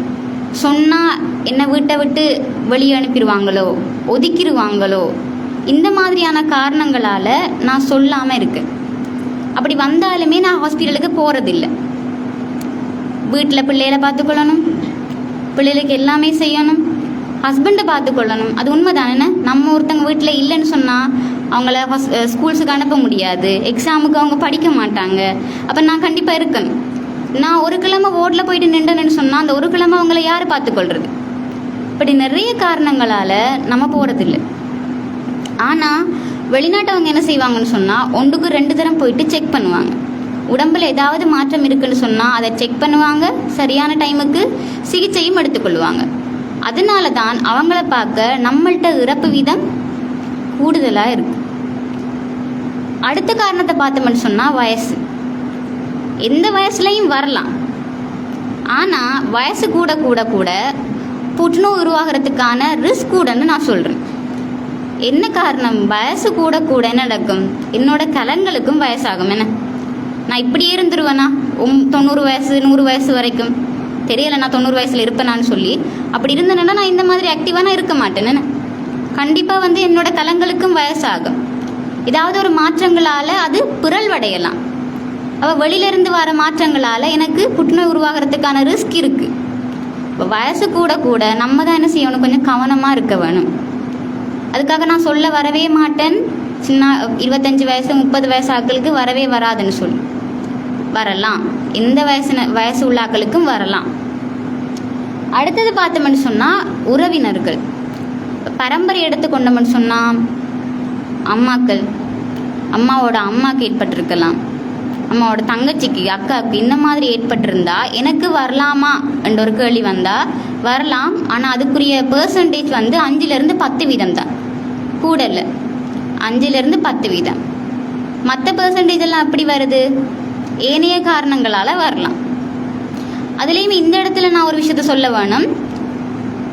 குடும்பத்தின் மூலமாக கடத்தப்படுற மார்பக புற்றுநோய்களும் இருக்குது. உதாரணத்துக்கு அதுக்கு பொறுப்பானது ஒரு ஜீன் BRCA1 BRCA2ன்னு சொல்லுவாங்க. அந்த ஜீன் என்னத்துக்கு பொறுப்பாக இருக்குன்னு சொன்னால் அந்த மரபணு உங்களோட உடம்பில் கேன்சர் செல்ஸ் வளராமல் அது தடுக்குது. அந்த உதவியை செய்கிறது தான் அந்த ஜீன். ஒருவேளை அந்த ஜீனில் ஏதாவது பிறழ்வு நடக்குமா இருந்தால் அந்த புற்றுநோய் கலங்கள் பெருக்கமடைகிறத அந்த மரபணு தடுக்காது. அதனால் அது என்ன செய்யலாம், டிரெக்டாக கடத்தப்படலாம் அம்மாக்கள்லேருந்து பிள்ளைகளுக்கு. அவங்க என்ன செய்ய வேணும், அதை முதலே செக் பண்ண வேணும். ரைட், இந்த மாதிரி ஒரு மரபணு பிறழ்வு இருக்குது என்னோட குடும்ப வரலாறில், எனக்கு ஏற்படுமா என்றதை பார்க்குறதுக்கு நான் ஒரு டெஸ்ட்டுக்கு போயிட்டு பார்க்கலாம். இது ஒரு வகை. அது போக பரம்பரையாக கடத்தப்படுறது அப்படி 5லேருந்து 10 வீதம் தான். அடுத்த காரணம் தான் மாதவிடாய் வரலாறு. பெண்களுக்கு பெண் ஹோர்மோன்கள் இருக்கு நம்மளோட உடம்புல, ஈஸ்ட்ரஜன், ப்ரொஜெஸ்ட்ரான். ஒரு பெண் ஒரு மாதவிடாய் வட்டத்துக்கு எப்போ உள்வாங்கப்படுவாங்கண்டா, எத்தனை வயசுலண்டா, ஒரு 12லேருந்து 14 வயசுக்குள்ளே நடக்கலாம் தானே முதலாவது சக்கரை. ஆனால் இந்த காலகட்டத்தை எடுத்தோம்னா அப்படி இல்லை. 10 வயசு 9 வயசு 8 வயசில் உள்வாங்கப்படுறாங்க. அப்போ நம்ம ஆரம்பிக்கிற வயசு ஏர்லி என்ற ஒருத்தங்களை எடுத்துக்கொள்வோம் 8 வயசில். இப்போ அவங்களோட உடம்பில் நார்மலான ஒரு ஆளோட ஒப்படக்குள்ள அதிக வருஷம் வந்து என்ன செய்ய போகுது, மாதவிடாய் ஏற்பட போகுது. என்ன அவங்களுக்கு 2 வருஷமோ 3 வருஷமோ. ரைட். அப்போ இந்த ஈஸ்ட்ரஜனை பற்றி பார்த்தீங்கன்னு சொன்னால் அதுக்கு ஒரு தொழில் இருக்குது. உடம்பில் கேன்சர் செல்ஸ் இருக்குமா இருந்தால் அதுக்கு நல்லா சாப்பாடெல்லாம் கொடுத்து நியூட்ரிஷன்ஸ் எல்லாம் கொடுத்து வளர்க்கும். உடம்பில் செல்ஸ் இருந்தால் அதை வளர்க்கும். அப்போ ஒவ்வொரு மாதமும் எனக்கு ஈஸ்ட்ரஜன் வரக்குள்ள அது கேன்சருக்கு சப்போர்ட் பண்ணுமா இல்லையா? கண்டிப்பாக சப்போர்ட் பண்ணும். என்ன அது வளர்றதுக்கு. அதுவே நான் 8 வயசுலேயோ 9 வயசுலேயோ ஆரம்பிக்கப்பட்டால் மத்தால் ஒப்பிடக்குள்ள எனக்கு கூடுதலாக வரப்போகுது. அப்போ என்னோடய உடம்பில் கூடுதலான ஈஸ்ட்ரஜன் வரப்போகுது. அப்போ கேன்சருக்கான ரிஸ்க்கும் கூடுதலாக இருக்க போகுது. இப்போ யாருக்கு ரிஸ்க் இருக்கும்? மாதவிடாய் சக்கரம் ஏர்லியாக ஆரம்பிக்கப்படுறவங்களுக்கு. அதுவே மாதவிடாய் நிறுத்தத்தை யோசிப்போம், மெனோபஸ்ன்னு நம்ம சொல்லுவோம். எத்தனை வயசில் நடக்கலாம்? ஒரு 45 வயசுலேருந்து 50 வயசுக்குள்ளே நடக்கலாமா? ரைட். சிலவங்களுக்கு 55 வயசில் நடக்குதுன்றதை யோசிப்பேன், இல்லாட்டி 58. அப்போ மற்றவங்களோட ஒப்பிடக்குள்ள இவங்களுக்கு அதிகப்படியாக ஏற்பட போகுது. என்ன இப்போ அதிகப்படியாக ஏற்படுதுன்னு சொன்னால் என்ன, அதிகப்படியான ஈஸ்ட்ரஜன் அவங்கள்ட்ட இருக்குது. அப்போ கேன்சருக்கான ரிஸ்க்கும் அவங்கள்ட்ட கூடுதலாக இருக்குது. இப்போ இதை யோசிச்சோம்னு சொன்னால் அடுத்தது ப்ரெக்னென்சிக்கு வருவோம். ப்ரெக்னென்ட் ஆகும்போது கேன்சருக்கான ரிஸ்க் கூடுமா குறையுமா? என்ன நினைக்கிறீங்க? ப்ரெக்னென்ட் ஆகும்போது கேன்சருக்கான ரிஸ்க் கூடுமா குறையுமா? குறையும். ஏன் குறையுமாண்டா, அந்த அவ்வளவு மந்த்ஸும் மாதவிடாய் வரலன்னு சொன்னால் அங்கே ஈஸ்ட்ரஜனோட தொழிற்பாடுகள் இல்லை, கேன்சருக்கான ரிஸ்க் குறைய. அதுக்காக நான் சொல்ல மாட்டேன் ப்ரெக்னென்ட் ஆனால் கேன்சர் வராதுன்னு சொல்லி. எப்படி நம்ம எடுத்துக்கொள்ள வேணும், ப்ரெக்னென்ட் ஆனவங்களோட ஒப்பிடக்குள்ள ஆகாதவங்களுக்கு ரிஸ்க் கூடன்னு சொல்கிறேன். அடுத்த விஷயம், பிள்ளை இல்லாத பிரச்சனை இந்த காலகட்டத்தில் நிறைய இருக்குது. இல்லாட்டி லேட்டாக பிள்ளை பிறக்கிறது, 30 வயசுக்கு பிறகு, 32 வயசுக்கு பிறகு முதலாவது பிள்ளை பிறகு. அதுவே ஒரு 8 வயசில் என்னோட சக்கரம் ஆரம்பிக்கப்படுது, 32 வயசில் முதலாவது பிள்ளைன்னு சொன்னால் இடைக்குள்ள எந்த ஒரு காரணியும் என்னோட மாதவிடாயா நிப்பாட்டலை. அப்போ அது ஒரு பெரிய ஒரு ரிஸ்க். அது தொடர்ச்சியான மாதவிடாய் ஏற்படுது, அங்கே ஈஸ்ட்ரஜனோட தொழிற்பாடுகள் தொடர்ச்சியாக இருக்குது. அப்போ கேன்சருக்கான ரிஸ்க்கும் எனக்கு அதிகப்படியாக இருக்குது. அதே மாதிரி பால் கொடுக்குற அம்மாக்களோட ஒப்பிடக்குள்ள பால் கொடுக்காத அம்மாக்களுக்கு ரிஸ்க் கூட. இப்போ நீங்கள் பார்த்து கொண்டிருக்கிற ஸ்லைட்ஸ் அதிகப்படியான காரணங்களாக இருக்குது. இப்போ நம்ம இதிலிருந்து எடுத்துக்கொள்ள வேண்டிய விஷயம் என்னன்னு சொன்னால், நீங்கள் பார்த்தீங்கன்னு சொன்னால் பெண்களுக்கு ஏற்படுதா, அடுத்தது என்ன, வயசு காரணமாக வருதா, மாதவிடாய் ஏர்லியாக ஏற்பட்டால் வருதா, அல்ல லேட்டாக முடிஞ்சால் வருதா, ப்ரெக்னென்ட் ஆகலண்டா வருதா, பிரெஸ்ட் ஃபீடிங் பண்ணலண்டா வருதா. ஓவரால் அங்கே யார் கூடுதலாக தொடர்பில் இருக்காங்க, பெண்கள். அப்போ பெண்களுக்கு என்ன செஞ்சாலுமே ஏதோ ஒரு காரணங்களால் இந்த மார்பக புற்றுநோய் கொண்டு தான் இருக்குது. அதுதான் சம்மரி. இப்போ அதிகப்படியாக யார் ரிஸ்கில் இருக்கா, நம்ம தான். அடுத்த காரணங்களை பார்த்தோம்னு சொன்னால் 70% இதனால் பெரும்பாலும் ரிஸ்க் இல்லைன்னு சொல்கிறாங்க. இப்போ அதையும் நம்ம பார்த்துட்டு வரோம். அதில் ஒன்று என்னன்னு சொன்னால் சாப்பாடு. நம்ம ஆரோக்கியமான உணவுகளை எடுத்துக்கொள்ள வேணும். என்ன, கண்டிப்பாக ஆரோக்கியமான உணவுகள்னு சொல்லக்குள்ள அதில் நிறைய மரக்கறிகள் இருக்க வேணும், பழங்கள் இருக்க வேணும், தானியங்கள் இருக்க வேணும். இது எல்லாமே சேர்ந்தது தான் ஒரு ஆரோக்கியமான உணவு. ரைட். நம்மளோட வீடுகள்லாம் பிள்ளைகள் சாப்பிட மாட்டாங்க. ஏன்னா டாக்டர் வேணாமன்னு சொல்லுவாங்க. மரக்கறி என்றாலே பிடிக்காது, இலவாய்கள் என்றாலே பிடிக்காது. அப்போ அவங்களுக்கு நம்ம என்ன செய்வோம்னா சாப்பிட சொல்லுவோம். இல்லை நான் சாப்பிட மாட்டேன். அப்போ உனக்கு என்ன செஞ்சு தர, அப்போ எனக்கு விருப்பமானதை செஞ்சுருந்தா நான் சாப்பிடுவேன். அப்போ நம்ம செஞ்சு கொடுப்பேன். ஸோ அப்போ அவங்க என்னத்தில் அதில் பழக்கப்படுறாங்கன்னு சொன்னால், நான் சாப்பிட வேணுமென்னு சொன்னால் நான் கேட்டதை நான் முதல்ல சாப்பிடலை, திருப்பி நான் சாப்பிட வேணுமெண்டா அம்மா நான் கேட்டதை செஞ்சு தருவாங்க. இப்போ அதிலேருந்து ஒரு விஷயத்த அவங்க கற்றுக்கொள்கிறாங்க. என்னென்னு சொன்னால், இப்படி தான் எனக்கு பிடிச்ச விஷயத்த நான் பண்ணலாம். இப்போ நம்மளும் என்ன, பிள்ளைகள் சாப்பிட்டா போதும் என்ன, அதுதான் நம்மளுக்கு விஷயம். எப்படியோ கொஞ்சமாவது சோறு கொஞ்சம் சாப்பிடட்டும், அதுக்காக வேண்டி அவங்கள கேட்டதை கொடுப்போம்ன்றது தான் நம்மளோட பாயிண்ட். வெளியில் சாப்பாடு நிறைய சாப்பிடுவாங்க அவங்க. என்ன, பக்கெட்டில் அடைபட்ட சாப்பாடுகள் கூட இந்த மாதிரியெல்லாம் சாப்பிட என்ன நடக்கும் அவங்களுக்கு, அதுக்கு அவங்க பழக்கப்படுறாங்க. அதை நம்மளும் தடுக்க முடியாது. அதுக்குரிய பாதிப்பு நம்மளுக்கு இப்போ தெரியலை, பிறகு தான் தெரியலாம். உதாரணம், அதிகப்படியான பொலித்தீன் பாவனை அது இப்போ கூடுதலாக இருக்குது. இப்போ உணவு சமைக்கக்குள்ளே பொலித்தீனில் நம்ம பார்சல் கட்டி கொடுக்குறது, அடுத்தது கேஸ் முடியக்குள்ளே வெளியில் வச்சு சமைக்கிறது, பொலித்தீனை போட்டு பேக்ஸ் எல்லாம் போட்டு நல்லா பத்தும் தானே, அப்போ அதனால் பற்ற வைக்கிறது. இந்த மாதிரியான டைமில் நடக்குமெண்டா அந்த புகையெல்லாம், அப்படி இல்லைன்னா அது சூடான சாப்பாடு அதில் போடக்குள்ள, அது நம்ம சாப்பிடக்குள்ள நம்மளோட உடம்புக்கு அது ஆபத்தை விளைவிக்குது. அப்போ பெற்றோர்கள் நம்ம என்னத்தை யோசிக்கணும்னு சொன்னால், நம்ம கண்டிப்பாக அவங்களோட ஆரோக்கியத்துக்கு தான் நம்ம சமைச்சு கொடுப்போம், லாப நோக்கத்துக்காக சமைச்சு கொடுக்க மாட்டோம். என்ன, ஆனால் வெளிக்கடைகள் அப்படி இல்லை. அவங்கள்ட்ட என்ன இருக்குன்னா லாப நோக்கம். நான் இத்தனை குறுகிய காலத்தில் எவ்வளோ ப்ராஃபிட் எடுக்கலாமோ அதுக்கு தான் நான் ஒர்க் பண்ணுவேன். நான் ஆரோக்கியத்தை கணக்கில் எடுக்க மாட்டேன். ஆனால் நம்ம பேரண்ட்ஸ் நம்ம என்ன யோசிப்போம்னு சொன்னால், நம்ம ஆரோக்கியத்தை தான் கணக்கில் எடுப்பேன்.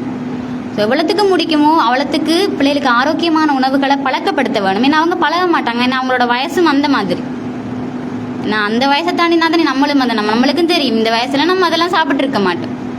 ஆனால் இப்போ அதுக்கு அதோட அருமை நம்மளுக்கு விளங்கும். அதுதான் உணவு பழக்க வழக்கம்ன்றது முக்கியம். அதே மாதிரி வெயிட் கூடும். வெயிட் கூடுனா என்ன நடக்கும்னு சொன்னால் உடம்புல உடற்பயிற்சிகள் எதுவுமே இல்லை தான். உடற்பயிற்சி ஃபிசிக்கல் ஆக்டிவிட்டிஸ் எதுவுமே இல்லை. அப்போ என்ன செய்யணும்னு சொன்னால் உங்களோட உடற்பருமன் கூட கூட உங்களோட உடம்புல ஹார்மோன்ஸோட பேலன்ஸ் வந்துட்டு இல்லாமல் போகும். அப்போ இன்சுலினோட பேலன்ஸ் இல்லாமல் போகும். அப்போ அதனால உங்களுக்கு கேன்சருக்கான ரிஸ்க் வரலாம். அப்போ கண்டிப்பாக உடற்பயிற்சி தேவையாக இருக்குது. அதே மாதிரி சில பழக்க வழக்கங்கள், புகைத்தல், மதுபானம், இந்த மாதிரியான விடயங்களாலையும் புற்றுநோய்கள் ஏற்படலாம். அடுத்த காரணம் நம்ம பார்த்தோம்னு சொன்னால் கதிர்வீச்சுக்களோட வெளிப்பாடு. உதாரணத்துக்கு அணு உலைகள் வெடிக்கிறது, லீக் ஆகிறது, அதில் வந்து வேலை செய்கிறவங்க, இந்த மாதிரியான காரணங்களால் அந்த கதிர்வீச்சுக்களால் அவங்களோட மரபணு பிறழ்வடையலாம்.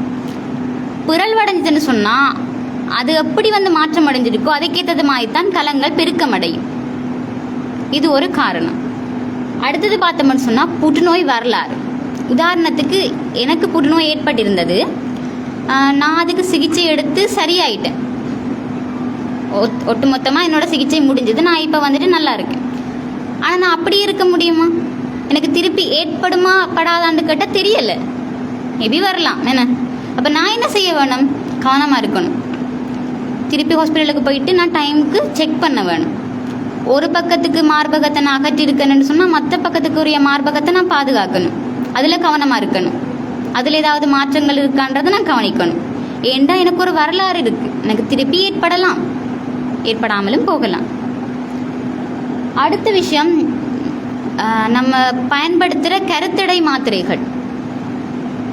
இப்போ கருத்தடை மாத்திரைகள் பயன்படுத்துறதுனாலையும் இந்த கேன்சருக்கான ரிஸ்க் இருக்குன்னு சொல்கிறாங்க.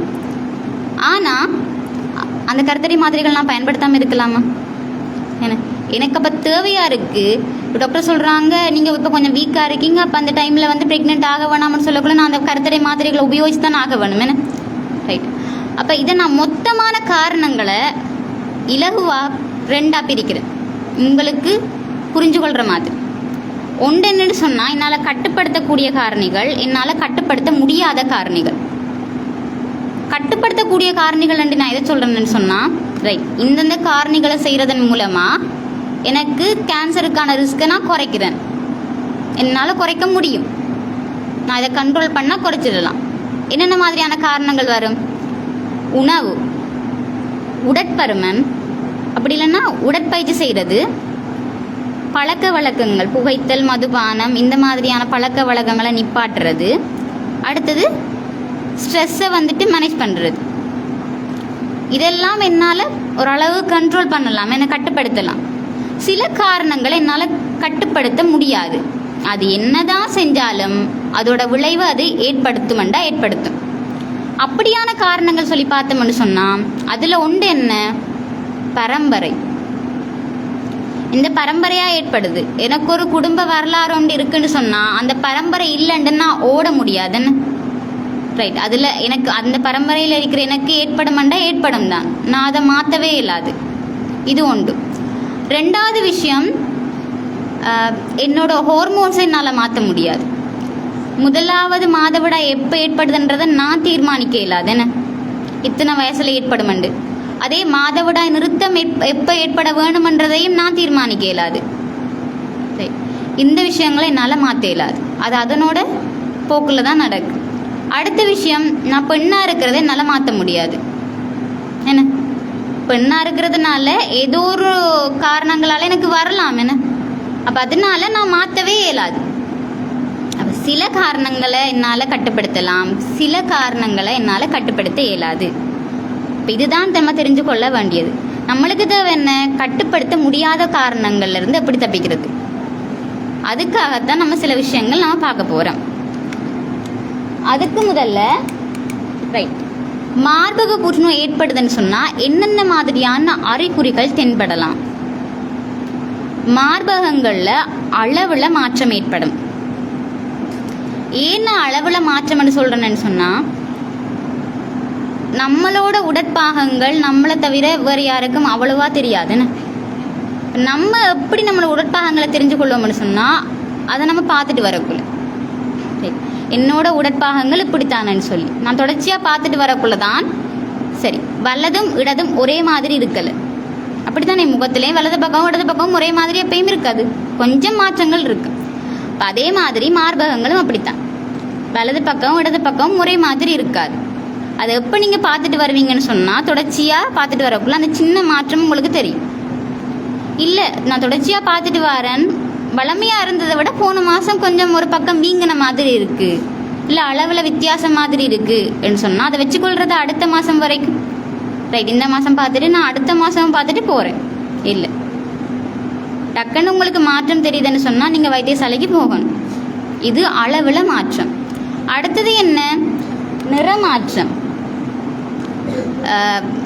சிவப்பு கலரா நாவ கலரா ஏதாவது நிறங்களில் மாற்றங்கள் தென்படுதான்னு சொல்லி நீங்கள் பார்க்கணும் அடுத்தது கட்டிகள் உணரக்கூடிய மாதிரியான கட்டிகள் உங்களுக்கு தெரியுதா அப்படி இல்லைன்னா பள்ளங்கள் தோன்றுதா சதை வந்து உள்நோக்கி இழுக்கப்பட்டு பள்ளம் மாதிரி மார்பகங்கள் மாறலாம் பள்ளங்கள் தோன்றுதா அடுத்தது என்ன முளைக்காம்புகள்லேருந்து திரவங்கள் வெளியாகுதான்னு பார்க்கணும் அது பாலாக இருக்கலாம் தண்ணியாக இருக்கலாம் சிகளாக இருக்கலாம் இரத்தமாக இருக்கலாம் பால் கொடுக்குற அம்மாக்களுக்கு மட்டும்தான் என்ன வரணும் பால் வரணும் மற்ற யாருக்கு என்ன திரவங்கள் வந்தாலுமே அதை நம்ம கொண்டு காட்டணும் வைத்தியர்கிட்ட அதே மாதிரி உங்களோட மார்பகங்களோட தோல் ஒரேஞ்ச் பழத்துற தோல் மாதிரி மாற்றமடைதான்னு சொல்லி அவதானிக்கணும் ஒரேஞ்ச் பழத்துற தோல் எப்படி இருக்கும் புள்ளி புள்ளியாக இருக்கும் தானே அதே மாதிரி மாறுதா அடுத்தது என்ன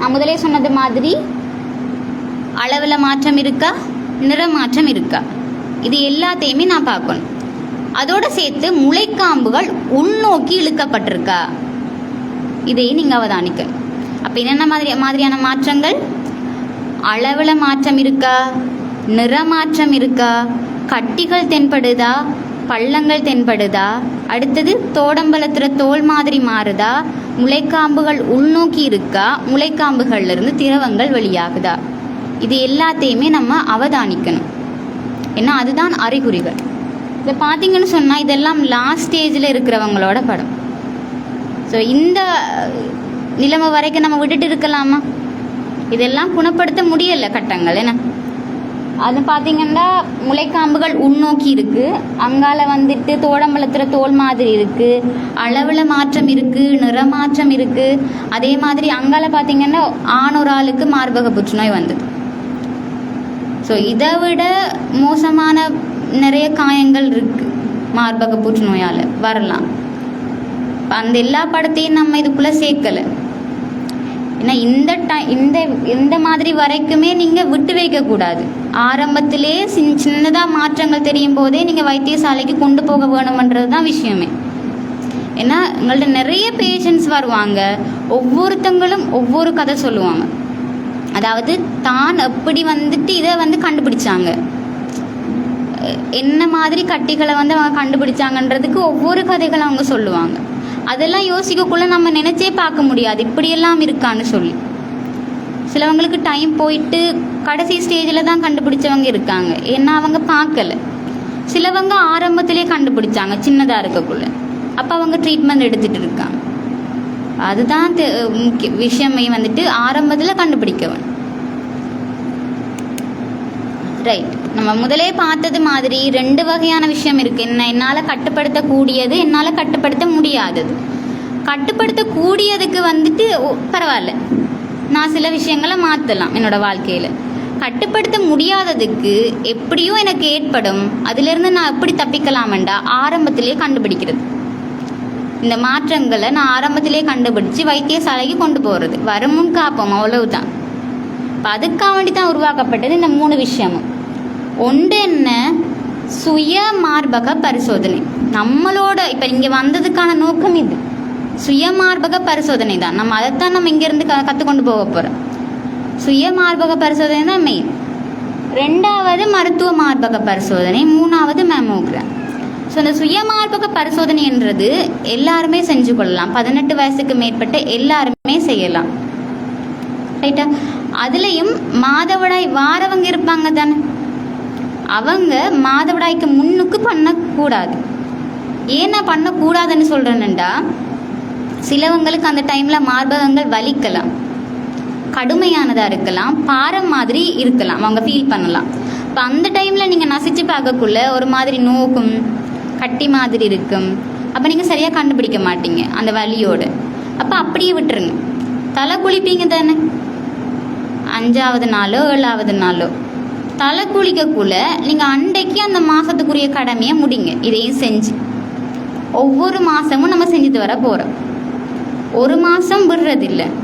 ஒரு மாதம் செஞ்சுட்டு திருப்பி எனக்கு ஞாபகம் வரக்குள்ள தான் செய்கிறவங்க இருக்காங்க நிறைய பேர். எனக்கு இதை பற்றி தெரியும், எப்பயாச்சும் ஞாபகம் வரும்போது தான் செய்கிறேன் நான். அப்படி இல்லாமல் இதை நம்ம தொடர்ச்சியாக செஞ்சுட்டு வரோம் ஒவ்வொரு மாதம் ரைட்டா. ப்ரெக்னெண்ட்டானவங்க இருக்காங்க தானே, இல்லாட்டி மாதவிடாய் நிறுத்தம் ஏற்பட்ட பெண்கள் இருக்காங்க தானே, அவங்களுக்கு அந்த மாதவிடாய் பிரச்சனை இல்லை.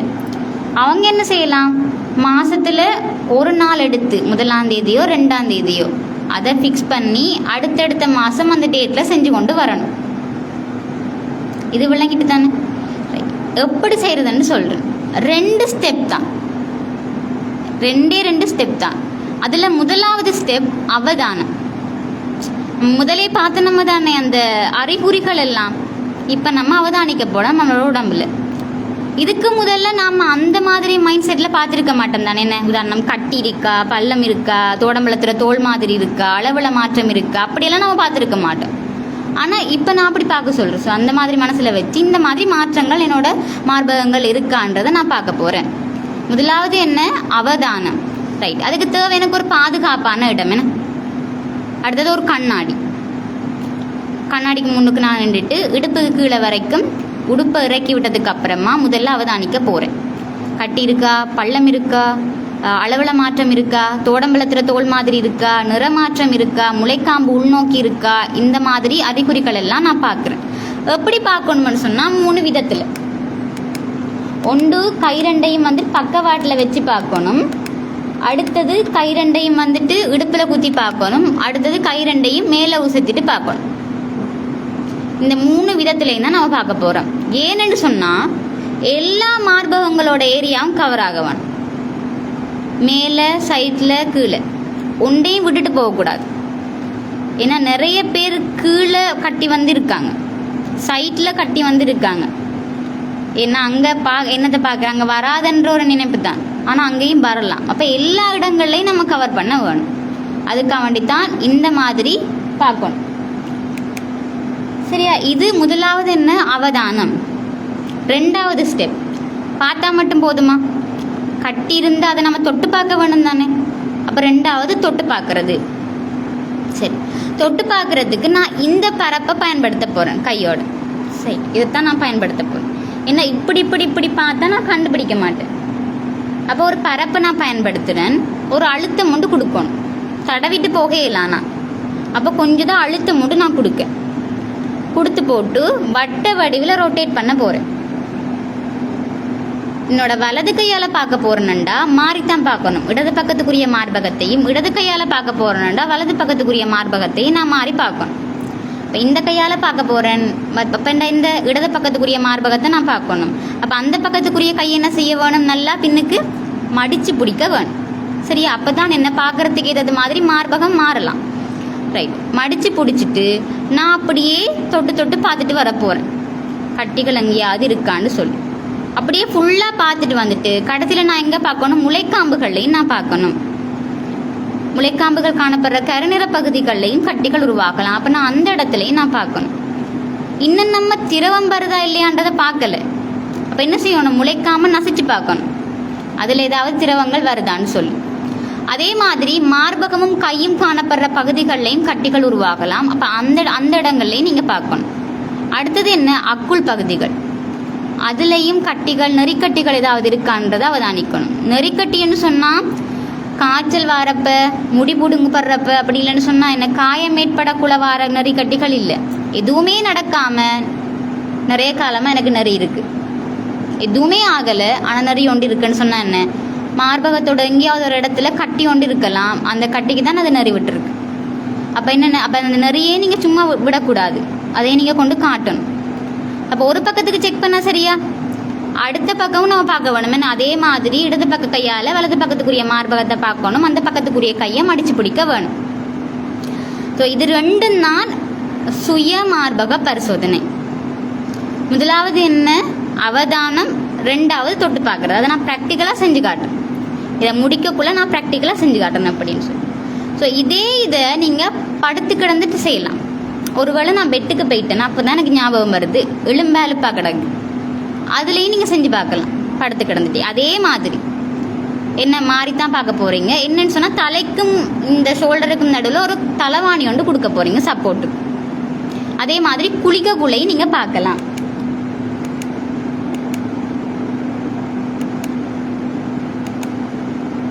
ரைட். இப்போ இந்த சுய மார்பக பரிசோதனையை சில காரணங்களால் செய்யாமல் இருக்காங்க. அதில் ஒன்று பயம். தொட்டு பார்த்து கட்டி வந்துட்டுன்னு சொன்னா அது சரியான காதலி கஷ்டம் தானே. பயம் ஒன்று வரும் தானே, ஐயோ கட்டி ஒன்று இருக்குன்னு சொல்லி. அப்போ நான் பார்க்காமலே இருந்தால் அந்த நான் கட்டியை கண்டே பிடிக்க மாட்டேன். அப்படி என்ன அது உடம்பு ஃபுல்லாக பரவனதுக்கு அப்புறமா நம்மளுக்கு சரியாகுமா? இல்லை. அதே மாதிரி வெட்கம். இது எப்படி வந்துட்டு செய்கிறது, இல்லை வந்துட்டு இது எப்படி கேட்குறது, இதில் இருக்கிற வெட்கம். அடுத்தது இந்த வயசில் எனக்கு வராது, அதெல்லாம் வயசு போனாக்களுக்கு தான் வரும், அப்போ அதனால் நான் இப்போ செய்யலை அப்படின்னு சொல்லுவாங்க. இதெல்லாம் அவங்கள்ட்ட இருந்து வந்த ரெஸ்பான்ஸ் தான் நாங்கள் எடுத்த ஆன்சர்ஸ் எல்லாமே. இது ஏன் செய்யலைன்னு சொல்லக்குள்ள ஆடியன்ஸ்கிட்ட இருந்து வந்த ரெஸ்பான்ஸ் தான் இது எல்லாமே. அடுத்தது நாலேஜ் எனக்கு இல்லை, இதை பற்றின அறிவு எனக்கு இல்லை, எனக்கு இதுக்கு முதலே இதை பற்றி தெரியாது. அப்போ தெரியாதவங்களுக்கு நம்ம நாலேஜ் கொடுக்கலாம். அதே மாதிரி சரியான மாதிரி வேலை டைமே இல்லை அதை செய்கிறதுக்கு.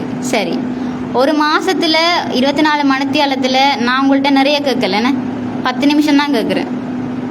அதுவும் உங்களுக்காக. கூட தர வேணாம், 10 நிமிஷம் போதும் ஒவ்வொரு மாதம். இந்த 10 நிமிஷத்துக்கு நம்மள்ட்ட டைம் இல்லையா, நான் நம்மளுக்காக வேண்டி. அடுத்தது மறந்து போகிறேன். இந்த மாதம் செய்வேன், ஒரு 3-4 மாதம், அதுக்கப்புறம் எப்படி ஞாபகம் வருதோ அப்போ தான் நான் செய்வேன். ஸோ இது எல்லாமே காரணங்களாக இருக்குது. அப்போ இந்த காரணங்கள் இனி நம்ம சொல்லலாமா? இல்லை. கண்டிப்பாக எல்லாருமே இந்த சுய மார்பக பரிசோதனையை செஞ்சுட்டு வரணும்ன்றதை நான் எதிர்பார்க்குறேன். அடுத்தது மருத்துவ மார்பக பரிசோதனை. இப்போ இது என்னென்னு சொன்னால், இது ஒரு எக்ஸ்பர்ட்டிட்ட போயிட்டு நீங்கள் பார்க்குறீங்க, ஒரு டாக்டர்கிட்ட போயிட்டு நீங்கள் உங்களோட மார்பகங்களை பரிசோதிச்சு கொள்கிறீங்க என்ன மாதிரின்னு சொல்லி. இப்போ 40 வயசுக்கு மேலேன்னு சொன்னால் வயசு ஒரு காரணமாக வரலாம் தானே. அதனால் ஒவ்வொரு வருஷமும் போயிட்டு நீங்கள் செக் பண்ணிக்கொள்ளலாம் ஒரு டாக்டர்கிட்ட. இல்லை 20லேருந்து 40 வயசுக்கு உட்பட்டாக்கலன்னு சொன்னால் 3 வருஷத்துக்கு ஒரு தடக்கா போயிட்டு பரிசோதித்து கொள்ளலாம். அடுத்தது மேமோகிராம். உங்களோட மார்பகங்களை வந்துட்டு எக்ஸ்ரே எடுத்து பார்க்குறது. சரி, இங்கே பார்த்தீங்கன்னா ஆக மேலே இருக்கிறது என்ன, எனக்கு ஞாபகம் வரக்குள்ள தான் நான் செய்கிறேன், நான் தொடர்ச்சியாக செய்கிறல என்றவங்களுக்கு அந்த கட்டிகள் தான் தென்படும். ஏன் சின்ன கட்டியெல்லாம் அவங்க விட்டுட்டு போயிடுவாங்க, அவங்க தொட்டு தொட்டு பழக்கமாகல தானே.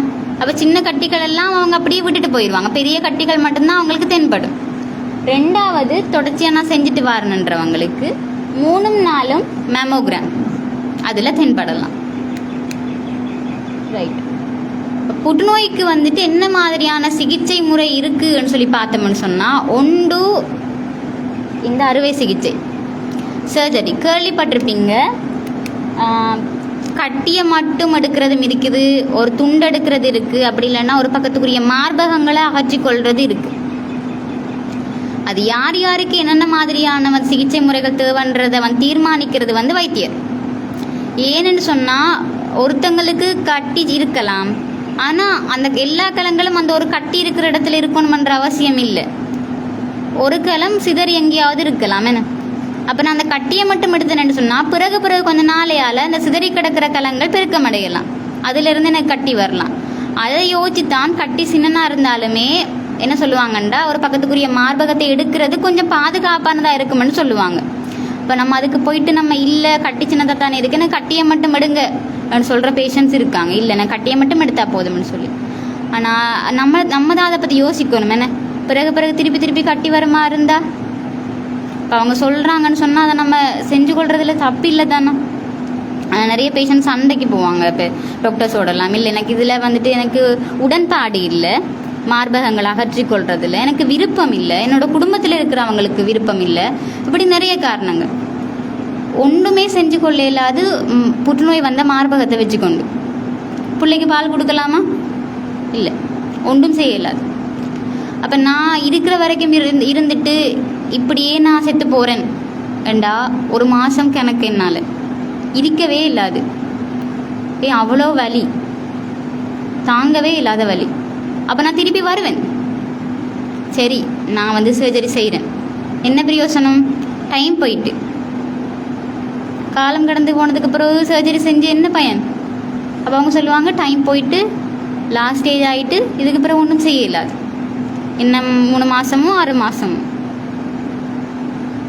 அதுக்கு தான் என்ன தேவை? நம்ம ஆரம்பத்திலேயே நம்ம அதை கவனத்தில் எடுத்துருக்க வேணும். நான் வீட்டில் இருக்கிறாக்கள் என்ன செய்வாங்கன்னு சொல்லி யோசனைன்னு சொன்னால் என்னோட வலியை அவங்க எடுத்துக்க போகிறதே இல்லை. சொல்ல முடியுமா என்னோட பெயினை உங்களால் எடுத்துக்கொள்ள முடியுமான்னு? நான் அந்த தலையடியை உங்களுக்கு தரேன், உங்களுக்கு தலையடியை வச்சுக்கொள்கிறீங்களா? இல்லை, உங்களால் வச்சுக்கொள்ள முடியாது. அதை நான் தான் அனுபவிக்கணும். அதை மாதிரி தான் எல்லா வலியும் நான் தான் அனுபவிச்சாக வேணும். அப்போ நான் தான் எனக்குரிய சிகிச்சை முறையை எடுத்தாக வேணும். என்னால் சமாளிக்க இயலாது. இல்லை, எனக்கு இந்த மார்பகங்களை வச்சுக்கொள்வது வந்துட்டு தேவையாக இருக்குது, அது என்னோட விருப்பம் அப்படின்னு நீங்கள் நினச்சிங்கன்னு சொன்னால் அதுக்கும் இருக்குது. என்ன, சிகிச்சைக்கு பிறகு சர்ஜரிக்கு பிறகு உங்களோட மார்பகங்களை மீள கட்டமைச்சு கொள்ளலாம், என்ன இம்ப்ளான்ட் பண்ணி கொள்ளலாம். அதுக்கும் வசதிகள் இருக்குது, உங்களுக்கு தேவைண்டா. ஏன்னா எல்லாமே உங்களோட விருப்பம் தானா? உங்களோட விருப்பத்துக்கு நாங்கள் ஒன்றுமே செய்யலாது. உங்களுக்கு சர்ஜரி பண்ண வேணுமெண்டா சர்ஜரி, இல்லை எனக்கு பிடிக்கலன்னா நம்ம வலுக்கட்டாயமாக அவங்கள கூட்டிகிட்டு வந்து சர்ஜரி பண்ண இயலாது. அது உங்களோட ரைட்ஸ், அதை நான் செஞ்சு கொள்ளலாம். அப்போ உங்களுக்கு ஒரு நான் ஆப்ஷனை தரலாம், என்ன சர்ஜரி பண்ணதுக்கு அப்புறமா மார்பகம் வேணுமெண்டா வச்சு கொள்ளலாம் என்றதை நான் உங்களுக்கு சொல்லலாம். 2வது ட்ரீட்மெண்ட் என்னென்னு சொன்னால் கதிர்வீச்சு, கரண் பிடிக்கிறேன்னு கேள்விப்பட்டிருப்பீங்க. கரண் பிடிக்கிறேன்னு சொன்னால் அந்த கட்டியோட அளவை குறைக்கிறது. கரண் பிடிச்சா அந்த கட்டி பெருசாக இருக்கிறது அப்படியே வந்து குறுகி சின்னதாக மாறும். ஏன்னா பெரிய ஒரு கட்டியோட நான் சர்ஜரிக்கு போக இயலாது. ஏன்னா ஒருவேளை வந்து அதில் ஏதாவது பிரச்சனை வருமானு சொன்னால் அது உடம்பு ஃபுல்லாக பரவ வலிக்கிடும். என்ன, அப்போ அதனால நான் அந்த கட்டியோட அளவை குறைச்சிட்டு போகிறேன். சிலவங்களுக்கு என்ன சர்ஜரி பண்ணிவிட்டு கரண் பிடிப்பாங்க, ஏன்னா 1-2 கலங்கள் இருக்குன்னா அதை அழிக்கிறதுக்கு வேண்டி. இப்போ அதை தீர்மானிக்கிறதும் டாக்டராக இருப்பாங்க. இது இவங்களுக்கு வந்து அதுக்கு முதல்ல கரண் பிடிக்க வேணும், இல்லாட்டி அதுக்கு பிறகு கரண் பிடிக்க வேணும்ன்றது. அதே மாதிரி கீமோதெரப்பி, இன்ஜெக்ஷன் கொடுக்குறதுன்ற இருக்கு. ஒன்றுமில்லை, அது அசாதாரணமான கலங்களை வந்து அழிக்கிறதுக்கான மருந்து உடம்புக்குள்ளே அனுப்புவாங்க. அந்த மருந்து உள்ளே போகக்குள்ள அதுக்கு தெரியாது என்னென்ன கலங்கள் அசாதாரணமாக பெருக்கமடையுதோ அவ்வளோ கலங்களையும் அழிக்கும். ஏன்னா அதுக்கு தெரியும் இந்த மாதிரியான கலங்கள் அசாதாரணமாக பெருக்கமடைகிற மாதிரி தெரியுது, அப்போ நான் அதை அழிக்க. நம்மளோட முடி எடுத்துக்கொண்டோம்னா முடிக்குரிய கலங்கள் எல்லாம் என்ன செய்யும்னு சொன்னால் டக்குன்னு வளர்கிற சாமான் வெட்டுனா டக்குன்னு வளர்ந்துடும். அப்போ உள்ளே போனோடனே அது பார்க்க என்ன இது டக்குன்னு வளர ஒரு சாமானாக இருக்குது, அப்போ நான் இதை அழிக்க போகிறேன் என்று சொல்லி போட்டு அதை அழிக்கிறதுனால தான் அந்த ட்ரீட்மெண்ட் எடுத்ததுக்கு பிறகு என்ன நடக்கும்? அவங்களுக்கு முடி கொட்டுப்படும். கேன்சர்னால இல்லை, என்னத்தால்?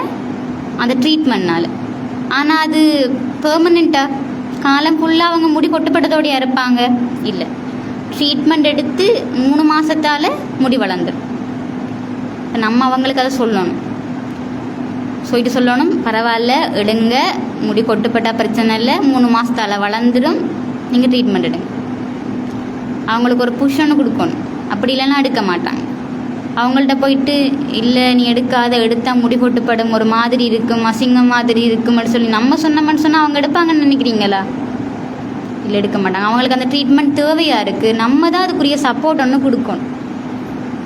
அதே மாதிரி ஹார்மோனல் ட்ரீட்மெண்ட்ஸ் இருக்குது. இப்போ அதை டேப்லெட்டாக கொடுப்போம், இல்லாட்டி ஹார்மோன்ஸாக கொடுப்போம். அது என்னென்னு சொன்னால் அசாதாரணமான கலங்களோட வளர்ச்சியை வந்துட்டு குறைக்கிறது தான் அது. இப்போ இந்த மாதிரியான ட்ரீட்மெண்ட் தான் இருக்குது. எங்கள்கிட்ட நிறைய பேஷண்ட்ஸ் இருக்காங்க, நிறைய உதாரணங்கள் எங்கள்கிட்ட இருக்குது. ஏன்னா நாங்கள் அவங்கள பார்க்குறோம், அவங்களோட கதைக்கிறோம். ஏன்னா ஒவ்வொரு நாளும் அவங்க போயிட்டு வரக்குள்ளே ஒரு பேஷண்ட் வரக்குள்ளே நான் இருந்துக்க. அப்போ நான் அவங்கள்ட்ட வந்துட்டு என்ன மாதிரின்னு சொல்லி, ஏன்னா நம்ம இந்த ஃபீல்டில் தானே இருக்கேன், மார்பக புற்றுநோய் பற்றி தானே.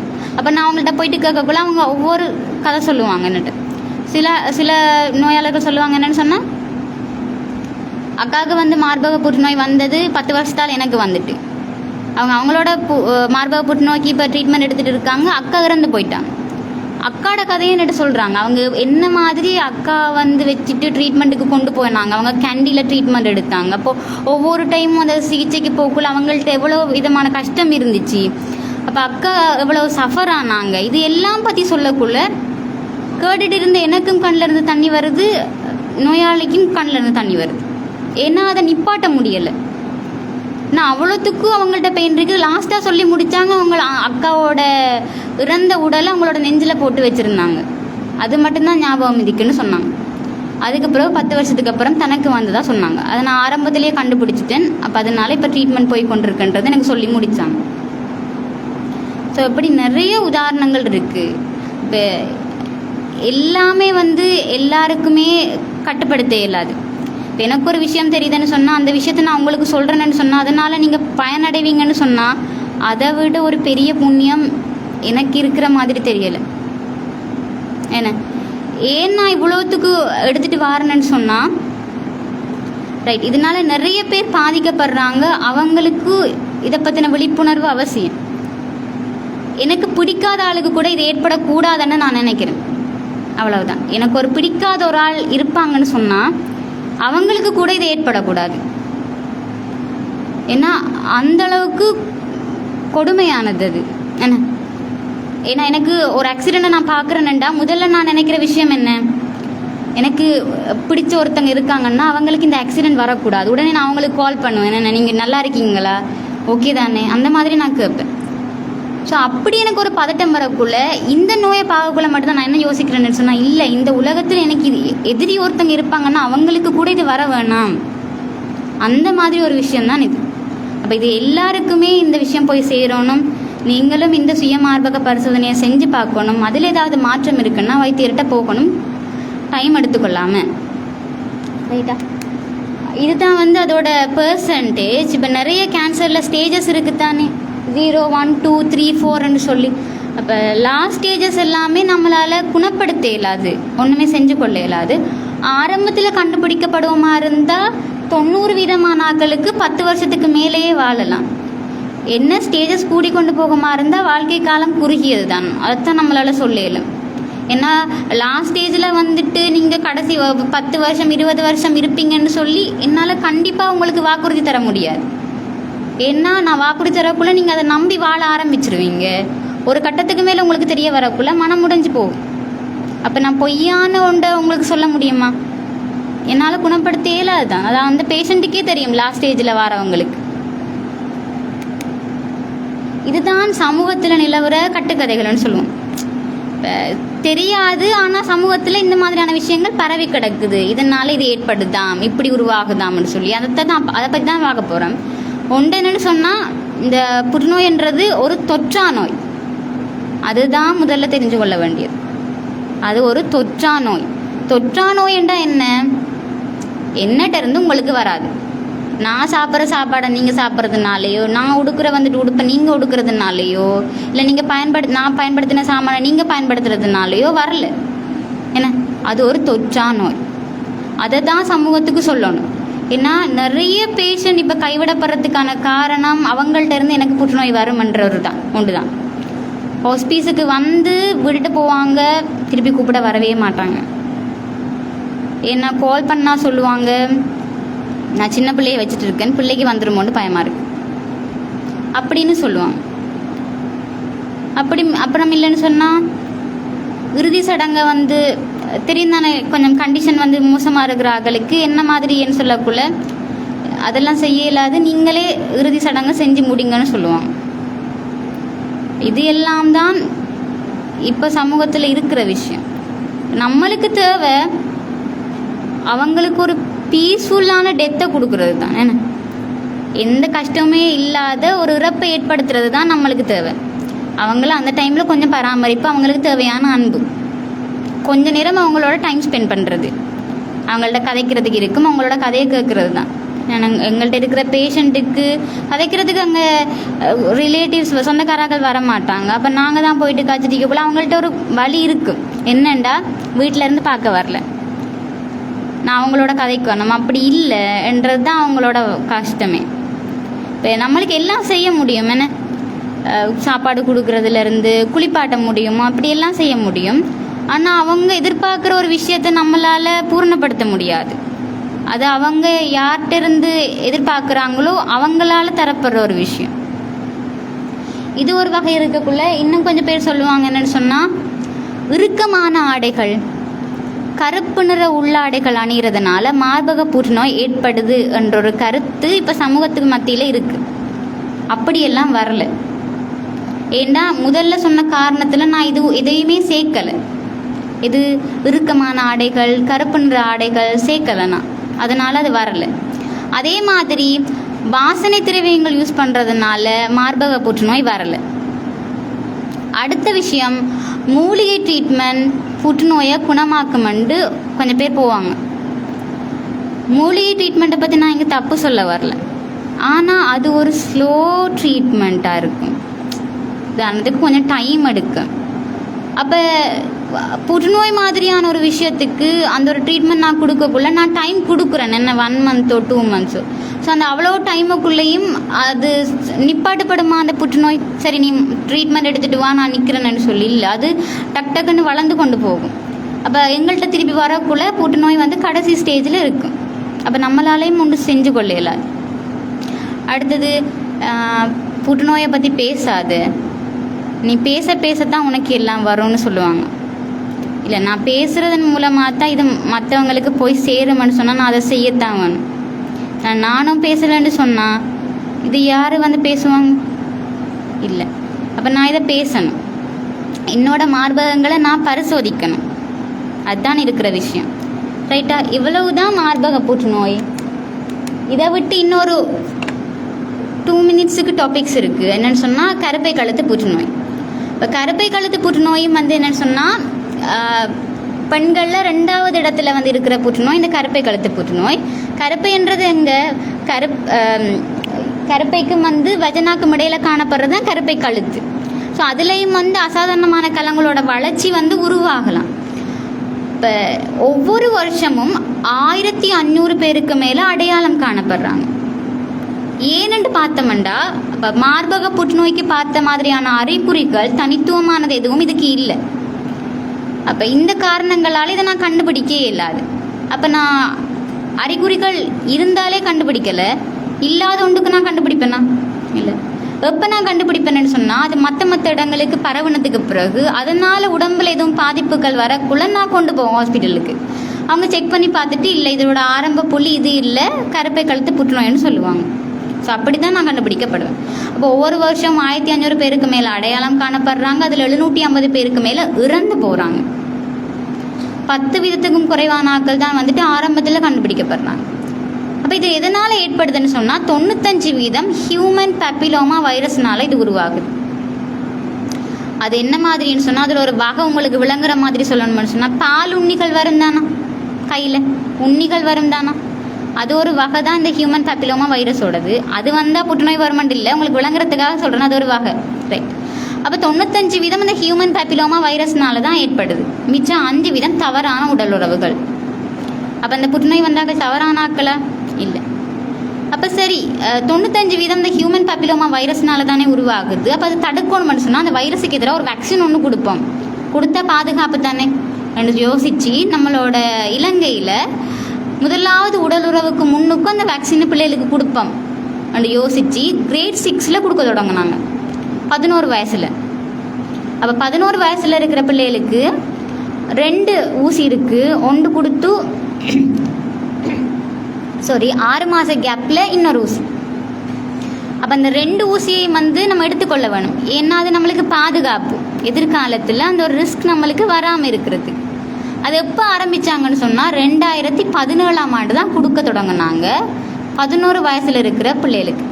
அப்படின்னு சொன்னால் எத்தனையாம் ஆண்டு பிறந்தார்கள்? 2006ஆம் ஆண்டு பிறந்தார்கள். அப்போ 2006ஆம் ஆண்டுலேருந்து பிறந்தவங்களுக்கு பாதுகாப்பு இருக்குது, ஊசி இருக்குது. அவங்க தொடர்ச்சியாக எடுக்கணும். பேரண்ட்ஸ் போயிட்டு சண்டை பண்ணக்கூடாது தானே. எனக்கு கேட்காம வந்துட்டு ஊசி ஏன் போட்டிங்கன்னு கேட்குற பேரண்ட்ஸ் இருக்காங்க. அப்படிக்கு என்ன நடக்கும்? அது நம்மளோட பிள்ளைகளோட பாதுகாப்புக்காக தான் உருவாக்கப்பட்டது. அந்த டைமில் பிள்ளைகளை அனுப்பி வைங்க ஸ்கூலுக்கு, நின்றுவாங்க. அதனால தான் இன்ஃபார்ம் பண்ணாமல் போடுறதே ஊசியை. ஏன்னா இன்ஃபார்ம் பண்ண நிற்கிற பயத்தில். அடுத்த விஷயம் எங்கேயாவது போய் ஓடி ஒளியிறது, உதாரணத்துக்கு பாத்ரூமுக்குள்ள. அடுத்தது 2006ஆம் ஆண்டுக்கு முதல்ல பிறந்தவங்களுக்கு இல்லை தானே ஊசி, 95 85 இல்லை ஊசி. அப்போ அவங்களுக்கு என்ன இருக்குன்னு சொன்னால் கருப்பை கழுத்து பரிசோதனை, பப்ஸ்மியர் டெஸ்ட் நடக்கும். ஒவ்வொரு ஏரியாஸ்லேயும் கிளினிக்ஸ் நடக்கும் தானே பெண்களுக்கு, வெல் உமன் கிளினிக்ஸ், ரைட். அந்த கிளினிக்கில் வந்துட்டு பெண்களுக்கு இந்த டெஸ்ட் நடக்கும், பப்ஸ்மியர் டெஸ்ட். கண்டிப்பாக மிட்வைஸ் வந்து கூப்பிடுவாங்க ஏரியாஸில் வர சொல்லி, இந்த வருஷம் இத்தனையாம் ஆண்டு பிறந்த பெண்கள் வாங்கன்னு சொல்லுவாங்க. உதாரணத்துக்கு 85ஆம் ஆண்டு பிறந்தவங்க வாங்க, 75ஆம் ஆண்டு பிறந்தவங்க வாங்கன்னு சொல்லுவாங்க. நம்ம போகிறது இல்லை. மெயினாக லேடிஸை கூப்பிட்டா வந்துட்டு அப்பாக்கள் வந்து சொல்லுவாங்க என்னன்னு சொன்னால், அவளை போட்டு அரியணைப்படுத்தாதீங்கன்னு சொல்லுவாங்க. சும்மா சும்மா கூப்பிட்டு கஷ்டப்படுத்துறீங்க, அவள் வரமாட்டாலும் அவளுக்கு வேலை இருக்குன்னு சொல்லுவாங்க. இல்லை, உங்களோட பாதுகாப்புக்காக வேண்டி தான் அந்த டெஸ்ட் இருக்குது. இப்போ இத்தனையாம் அது எல்லா டைம்லேயும் நம்ம செஞ்சு கொள்ள இயலாது. 35 வயசுலேயும் 45 வயசுலேயும் தான். இப்போ எனக்கு 35 வயசாகுள்ள நான் ஒரு டைம் பண்ணலாம், 45 வயசாகுள்ள ஒரு டைம் பண்ணலாம். ஒருவேளை அந்த டைம் கூப்பிடக்குள்ள நான் மிஸ் பண்ணிட்டேன்னு வச்சுக்கொள்ளுமே, ஏதோ ஒரு காரணத்தால் நான் மிஸ் பண்ணிட்டேன். அப்போ நான் என்ன செய்யலாம்னு சொன்னால், ஹாஸ்பிட்டலில் போயிட்டு இன்ஃபார்ம் பண்ணிவிட்டு அந்த டெஸ்ட் பண்ணலாம். என்ன சொல்லுதுன்னு அந்த டெஸ்ட்டில், ஒருவேளை எதிர்காலத்தில் என்னோட இந்த கலங்கள் வந்து அசாதாரணமாக மாறுறதுக்கு ஏதாவது வாய்ப்புகள் இருக்கா என்றதை அந்த டெஸ்ட்டில் நான் கண்டுபிடிக்கலாம். சரி, அதில் ஏதாவது மாற்றம் இருக்குன்னு சொன்னால் நான் மேலே மேலே மேலே டெஸ்ட்டுக்கு நான் போக வேணும். இல்லைன்னு சொன்னால் 35 வயசில் பண்ணதுக்கு பிறகு 45 வயசில் நான் ஒரு தடவை பண்ணலாம். அப்போ 2006ஆம் ஆண்டுக்கு முதல்ல பிறந்தவங்களுக்கு இருக்கிறது கருப்பை கழுத்து பரிசோதனை, அதுக்கு பிறகு பிறந்தவங்களுக்கு வேக்சின். இப்போ அந்த வேக்சின் எல்லாம் நான் இப்போ எடுக்க இயலாது. இந்த வேக்சின் வந்து அந்த HPV-க்குரிய வேக்சின் வந்துட்டு நான் இப்போ எடுக்க இயலாது. இப்போ நம்மளோட நாடுகள் எடுக்க இயலாது. அது அந்த வயசில் கொடுக்குற வேக்சின், சரிதானா? இவ்வளவுதான் கருப்பை கழுத்து புற்றுநோய் சம்மந்தமானது. இப்போ நான் அந்த ப்ராக்டிக்கலாக நான் உங்களுக்கு செஞ்சு காட்டுறேன்.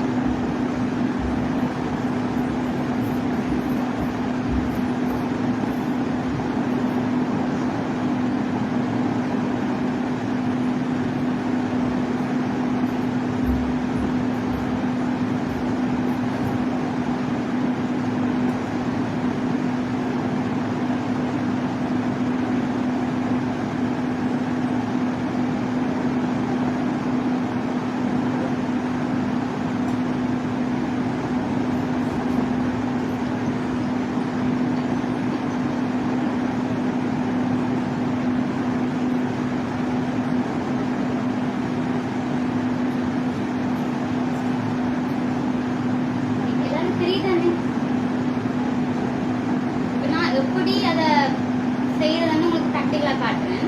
முதலே பார்த்தது மாதிரி தான். ஃபர்ஸ்ட் என்ன, அவதானம். இந்த மாதிரியான மாற்றங்கள் நம்மளோட உடம்புல இருக்கான்றதை நான் அவதானிக்க போகிறேன். எப்படி அவதானிக்கணும், இதெல்லாம் வந்துட்டு கண்ணாடிக்கு முன்னுக்கு நின்றுட்டு இடுப்பு கீழே வரைக்கும், உடுப்பு இறக்கி விட்டதுக்கு அப்புறமா கை ரெண்டையும் பக்கவாட்டில் விட்டு, அடுத்தது கை ரெண்டையும் இடுப்புல குத்தி, அடுத்தது கை ரெண்டையும் மேலே வச்சு நான் அவதானிக்க போகிறேன். என்னென்ன விஷயங்கள், நிற மாற்றம் இருக்கா, அளவுல மாற்றம் இருக்கா, அப்படி இல்லைன்னு சொன்னால் தோடம்புலத்துல தோல் மாதிரி இருக்கா, பள்ளம் இருக்கா, முளைக்காம்புகள் உள்நோக்கி இருக்கா, இந்த விஷயங்கள் நான் அவதானிக்கிறேன். அடுத்த 2வது ஸ்டெப் தொட்டு பார்க்குறேன். தொட்டு பார்க்கறதுக்கு என்ன செய்யணும், என்னோட வலது பக்க கையை அடிக்கணும், இடது பக்க கையை வந்து பின்னுக்கு மடிச்சு பிடிச்சிட்டு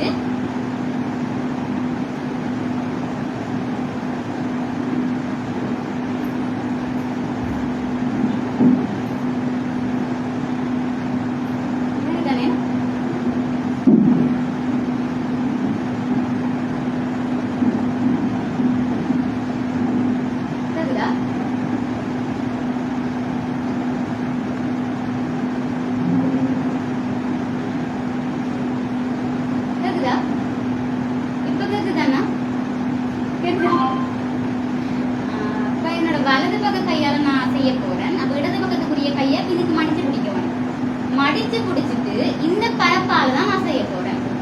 இந்த பரப்பால செய்ய போறேன்னு சொன்னா நான் கொஞ்சம் அழுத்தம் கொடுத்து நான் பார்க்கணும். ஏன்னா சும்மா தடவிட்டு போனா மட்டும் முடியாது. இந்த மாதிரி நான் தடவிட்டு போக இயலாது. அழுத்தம் கொடுத்து பார்க்கணும். என்ன செய்யணும், ஒரு இடத்துல நான் அழுத்தம் வந்து கொடுக்கணும். இந்த மாதிரி வட்ட வழி. சரி, நான் இங்க பார்த்தேன். அதுக்கு பிறகு என்ன செய்யணும், அதுக்கு பக்கத்துலயே நான் பார்க்கணும். விட்டுட்டு போகலாமா, இங்க பார்த்துட்டு வேற ஒரு இடத்துல நான் பார்க்கறது பொருத்தமானதா இருக்குமா? இல்ல, எல்லா இடத்துலயும் பார்க்கணும். மற்ற இடங்களையும் அப்படியே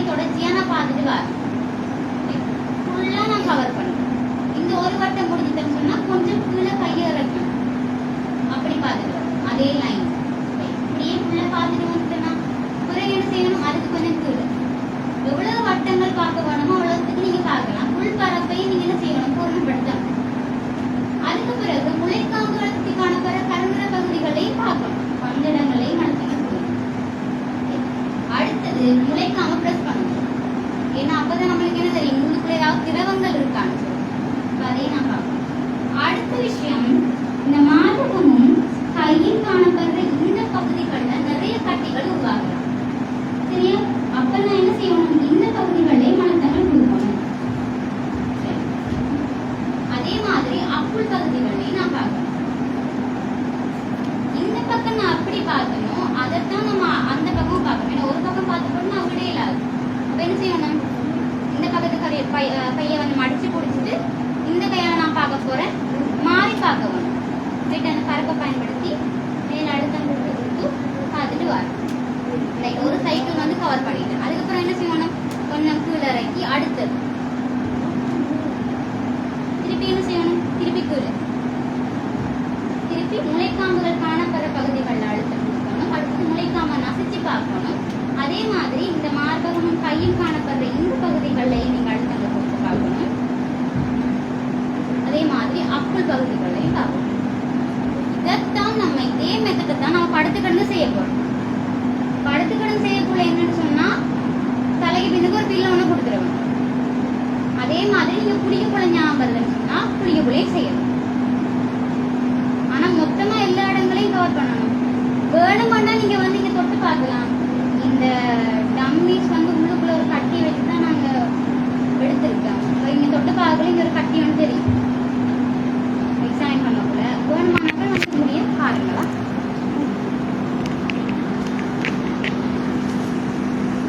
சரி, இவ்வளவுதான் மார்பக புற்றுநோயும் கருப்பை கழுத்து புற்றுநோயும். இதில் ஏதாவது சந்தேகம் இருக்குன்னா நீங்கள் கேளுங்க. சந்தேகம் இருக்கா?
இதுவரை நேரமும்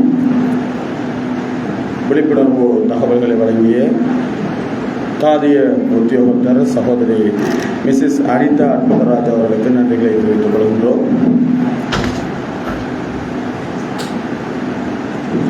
இன்றைய தினம் சர்வதேச ஊடகமான ஸ்கை தமிழ் ஊடக வலையமைப்பினுடைய இதயம் சமூக சேவை திட்டத்தினுடைய ஒருங்கிணைப்பில் இடம்பெற்ற இன்றைய மார்பக புற்றுநோய் மற்றும் கர்ப்பப்பை வாய் புற்றுநோய் தொடர்பான விழிப்புணர்வு கருத்தரங்க நிகழ்விலே கலந்து கொண்ட உங்கள் அனைவருக்கும் எங்களுடைய நன்றிகளை தெரிவித்துக் கொள்கின்றோம்.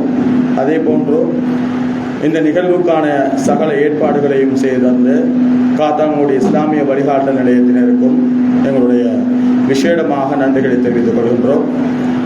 அதே போன்று இந்த நிகழ்வு சிறப்பாக நடத்துவதற்கு எங்களுக்கு அனுசரணை வழங்கிய காத்தாங்குடி பிரதான வீதியில் அமைந்திருக்கின்ற ஏஷியன் ஒப்டிக்கல் நிறுவனத்தினுடைய உரிமையாளர் அல்ஹாஜ் அன்சார் அவர்களுக்கும் எங்களுடைய நன்றிகளை தெரிவித்துக் கொள்வதோடு இந்த நிகழ்வினை முழுமையாக முகநூல் வாயிலாக ஒளிபரப்பு செய்த அவதானி ஊடக அமைப்பினுடைய பணிப்பாளர் சிரேஷ்ட ஊடகவியலாளர் சகோதரர் மதியன் பின் மஜீத் அவர்களுக்கும் எங்களுடைய நன்றிகளை தெரிவித்துக் கொள்கின்றோம். அதே போன்று இந்த நிகழ்வுக்காக எங்களுடைய ஏறாவூரில் இருந்து வருகை தந்த கிழக்கு புற்றுநோயாளர் பராமரிப்பு நிலையத்தினுடைய பொது முகாமையாளர் மதிப்புக்குரிய ஏஎஸ்ஏ இஸ்ஸதீன் சார் அவர்களுக்கும் எங்களுடைய நன்றிகளை தெரிவித்துக் கொள்கின்றோம். அதே போன்று இந்த நிகழ்வினை சிறப்பாக நடாத்திய சகோதரி மிஸ்ஸஸ் அனிதா அற்புதராஜா அவர்களுக்கும் அவர்களோடு சகோதரர் அம்ஜத் இப்ராஹிம் அவருக்கும் எங்களுடைய நன்றிகளை தெரிவித்துக் கொள்கின்றோம். அதே போன்று இந்த நிகழ்வினை தொகுத்து வழங்கிய ஸ்கை தமிழ் ஊடக பிரிவினுடைய செய்தி பிரிவில் உதவி முகாமையாளராக இருந்து கொண்டிருக்கிற சகோதரி சிம்ரா அவர்களுக்கும் எங்களுடைய நன்றிகளை தெரிவித்துக் கொள்கின்றோம். அதே போன்று இந்த நிகழ்வுக்கு பிரதம அதிதியாக கலந்து கொண்டு சிறப்பித்த காத்தான்குடி பிரதேச செயலாளர் மதிப்புக்குரிய திருமதி நிஹாரா மஹஜூத் அவர்களுக்கும் நன்றிகளை தெரிவித்துக் கொள்கின்றேன். குறிப்பாக இந்த நிகழ்வானது வந்திருக்கின்ற நீங்கள் எல்லோரும் பயன்பெற்றிருப்பீர்கள் என்ற நம்பிக்கையுடன் உங்கள் அனைவருக்கும் என்னுடைய நன்றிகளை தெரிவித்துக் கொள்கின்றேன். இந்த நிகழ்வு தொடர்பான வேறு ஏதும் சந்தேகங்கள் உங்களுக்கு இருந்தால் எங்களுடைய சகோதரி அனிதா அற்புதராஜா அவர்களுடைய தொடர்பு இலக்கத்தை நீங்கள் எடுத்துக்கொண்டாலும் உங்களுடைய சந்தேகங்களை நீங்கள் தெளிவு பெற முடியும். அதே போன்று குறிப்பிட்ட நேரம் மிக குறுகியதாக இருந்ததனால் அந்த குறுகிய நேரத்துக்குள் எவ்வளவு விடயங்களை அதிகமாக உங்களுக்கு சொல்ல முடியுமோ அந்த அளவுக்கு அவர் அந்த நிகழ்ச்சியை நடத்தி முடித்திருக்கிறார். இதில் ஏதாவது உங்களுக்கு தெளிவில்லாமல் இருந்தால் நீங்கள் அவதானியினுடைய ஃபேஸ்புக் பக்கத்திலே முழுமையாக லைவ் செய்யப்பட்டிருக்கிறது. நீங்கள் வீட்டிலே ஆறுதலாக இருந்து அந்த நீங்கள் செவிமடுக்கின்ற போது இன்னும் நீங்கள் தெளிவுகளை பெற முடியும். அதே போன்று வேறு ஏதாவது நீங்கள் தொடர்பு கொண்டு கேட்க வேண்டுமென்றால் கேட்டுக்கொள்ளலாம். இங்கு கற்ற விஷயங்கள் நீங்கள் தெரிஞ்சு கொண்ட விஷயங்களை முடியுமானவரை சொல்லுவாங்க. ஒரு ஆம்பளைக்கு ஒரு விஷயம் தெரிஞ்சால் 4 பேரோட மட்டுப்படுத்தப்பட்டுரும். ஆனால் ஒரு பெண்ணுக்கு ஒரு தகவல் தெரிஞ்சால் ஊருக்கே உலகத்துக்கே தெரிஞ்ச மாதிரி என்ன. அப்போ உலகத்திலேயே ரொம்ப ஸ்ட்ராங்கான மீடியான்னு சொன்னால் அது லேடிஸ் தான். அதுலேயும் குறிப்பாக தாய்மார்.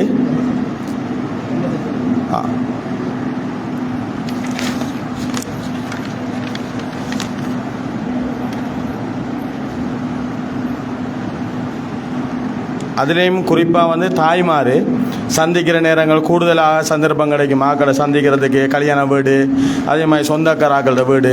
இப்போ இன்றைக்கு போனோன்னே நிறைய பேர் அந்த வீட்டுக்கிறாக்களே சம்மந்தமாக கதைப்பீங்க. நாங்கள் போனோம் இந்தந்த விஷயம். இப்போ நிறைய பேருக்கு தெளிவு வந்திருக்கும். நம்ம சும்மா எல்லோரும் நினச்சிட்டிருக்கோம் இன்னும் கேன்சர் ஆனாப்போ அவைக்கு கேன்சர் அவைக்கு அது செஞ்சாம் இது செஞ்சாம் என்று சொல்லி நம்ம 9 பெருசாக நாம் நினச்சி நாமளும் பயப்படுறோம் என்ன. ஆனால் இது எல்லாருக்கும் வருத்தம்ங்கிறது அல்லாவால் விடப்படுற விஷயம். ஆனால் இருந்தாலும் நம்ம பாதுகாக்கணும். எல்லாம் அல்லாத நாட்டம் வந்துட்டு நம்ம வார பஸ்ஸுக்கு முன்னுக்கு போய் நிற்கலாது. அதனால் நமக்கும் விழிப்புணர்வு தேவை. முடியுமான அளவுக்கு எங்களால் முடிஞ்ச அளவுக்கு நாங்கள் அவங்கள கொண்டு வந்து இந்த விஷயங்களை சொல்லியிருக்கோம். என்ன நம்பிக்கையில் என்று சொன்னால் இங்கே ஒரு 100 பேர் வந்திருந்தீங்கன்னு சொன்னால் ஒரு 1000 பேருக்கு அந்த தகவல் போகுங்கிற நம்பிக்கையில் அல்ஹம்துலில்லாஹ் இன்றைக்கு எதிர்பார்த்த மாதிரி நிறைய பேர் இதில் கலந்து கொண்டிருக்கிறீங்க. இது என்னத்திலிருந்து ஆரம்பம்னு சொன்னால் நாங்கள் முதலாவது செஞ்ச நிகழ்ச்சியில் குறிப்பிட்ட எண்ணிக்கையிலான சகோதரிகள் மாத்திரம்தான் கலந்து கொண்டாங்க. அது நாங்கள் ஒரு காலை நேரத்தில் வச்சுட்டோம். அதில் கிடைச்ச ஒரு ஃபீட்பேக், அதில் கருத்துக்களை வச்சு தான் நாங்கள் இப்போ பின்னரம் ஒழுங்கு செய்து அல்ஹம்துலில்லாஹ் நிறைய பேர் வந்திருக்கிறீங்க. முடிஞ்ச அளவுக்கு இந்த விஷயங்களை உங்கள்கிட்ட எல்லாருக்கும் லீஃப்லெட் ஒன்று தந்துருக்காங்க, அதில் நிறைய விஷயம் இருக்குது. மத்தாக்களுக்கும் இந்த விஷயங்களை சொல்லுங்கள். மெயினாக நம்மளோட மனசு தான். ஒரு சில விஷயங்களை நாம் பெரிய பாரதூரமாக நினைக்கிற நேரம் அது அந்தளவுக்கு ஒரு பெரிய விஷயமா நம்ம நினைப்போம். சில தலையடிச்சோடனே சும்மா ஒரு பெனோடல போட்டால் லேசாயிருமேன்னு நாம் நினச்சிட்டு இருக்கோம். அது லேசாக போயிடும். என்னதான் குளிசையை போட்டாலும் லேசாக தலைக்கடிட்டாப்பா எனக்கு வந்து நினைச்ச மாட்டா, எத்தனை 1000 ரூபா குளிசையை போட்டாலும் லேசாகாது. நம்மளோட மனசு தான் காரணம். எனவே இங்கே முக்கியமாக சொல்லப்பட்ட விஷயங்கள், இப்போ நாங்களும் இந்த நிகழ்ச்சி ஆரம்பித்தோன்னே, சகோதரி ஆரம்பித்தோன்னே நாங்கள் வெளியே போயிட்டோம். என்ன காரணம்னு சொன்னால் சிலர் கூச்சப்படுவீங்க, ஆம்பளைகள் இருக்கிற இடத்துல எப்படி முன்னுக்கு இந்த கேள்வியை கேட்குறேன்னு சொல்லி. ஏன்னா அந்த நிகழ்ச்சியில் நிறைய பேர் கேள்வியில் கேட்டாங்க, நாங்கள் இருக்கக்குள்ளே கேட்டாங்க. நிறைய மூத்த சகோதரிகள்லாம் வந்திருந்தாங்க. அப்போ நிறைய பேர் நிறைய சந்தேகங்களை கேட்டாங்க. அப்போ நாங்கள் இந்த முறை உங்களுக்கு ஃப்ரீடமாக இடம் தந்து ஓட்டு போகணும் மட்டும் தான் நாங்கள் வெளியே போயிருந்தோம். ஆனால் எல்லோரும் பிரயோசனப்பட்டுப்பீங்கன்னு நினைக்கிறேன். இதில் சகோதரி அனிதா அவங்களோட நம்பரை நான் சொல்கிறேன், தேவையான நோட் பண்ணிக்கொள்ளுங்க. 076 87 47 488. திருப்பியும் சொல்கிறேன், 076 87 47 488. விளங்காதாக்கள் இப்போ நீங்கள் போகக்குள்ள சகோதரி சிம்ரா அவங்கள்ட்ட நம்பர் இருக்குது, நீங்கள் நோட் பண்ணிக்கொள்ளுங்க. இன்ஷா அல்லாஹ் எல்லாருக்கும் பெரிய ஒரு ஜஸாக்கல்லாஹ் ஹைரா. நிகழ்ச்சியில் கலந்து கொண்டு இவ்வளோ நேரம் நீங்கள் பொறுமையாக இருந்து இந்த நிகழ்ச்சியில் செவிமடுத்தமைக்காக இன்ஷா அல்லாஹ் முடிஞ்ச அளவுக்கு நாங்கள் இன்னும் நிறைய பேருக்கும் தகவலை கொண்டு சேர்க்கறதுக்கு இருக்கோம். எனவே கலந்து கொண்டவங்க எல்லாருக்கும் மீண்டும் ஒரு முறை நன்றியை தெரிவித்துக் கொண்டு விடைபெற்றுக் கொள்கின்றேன். சுப்ஹானக்கல்லாஹும்ம வ பிஹம்திக அஷ்ஹது அல்லா இலாஹா இல்லா அன்த அஸ்தக்ஃபிருக வ அத்தூபு இலைக்.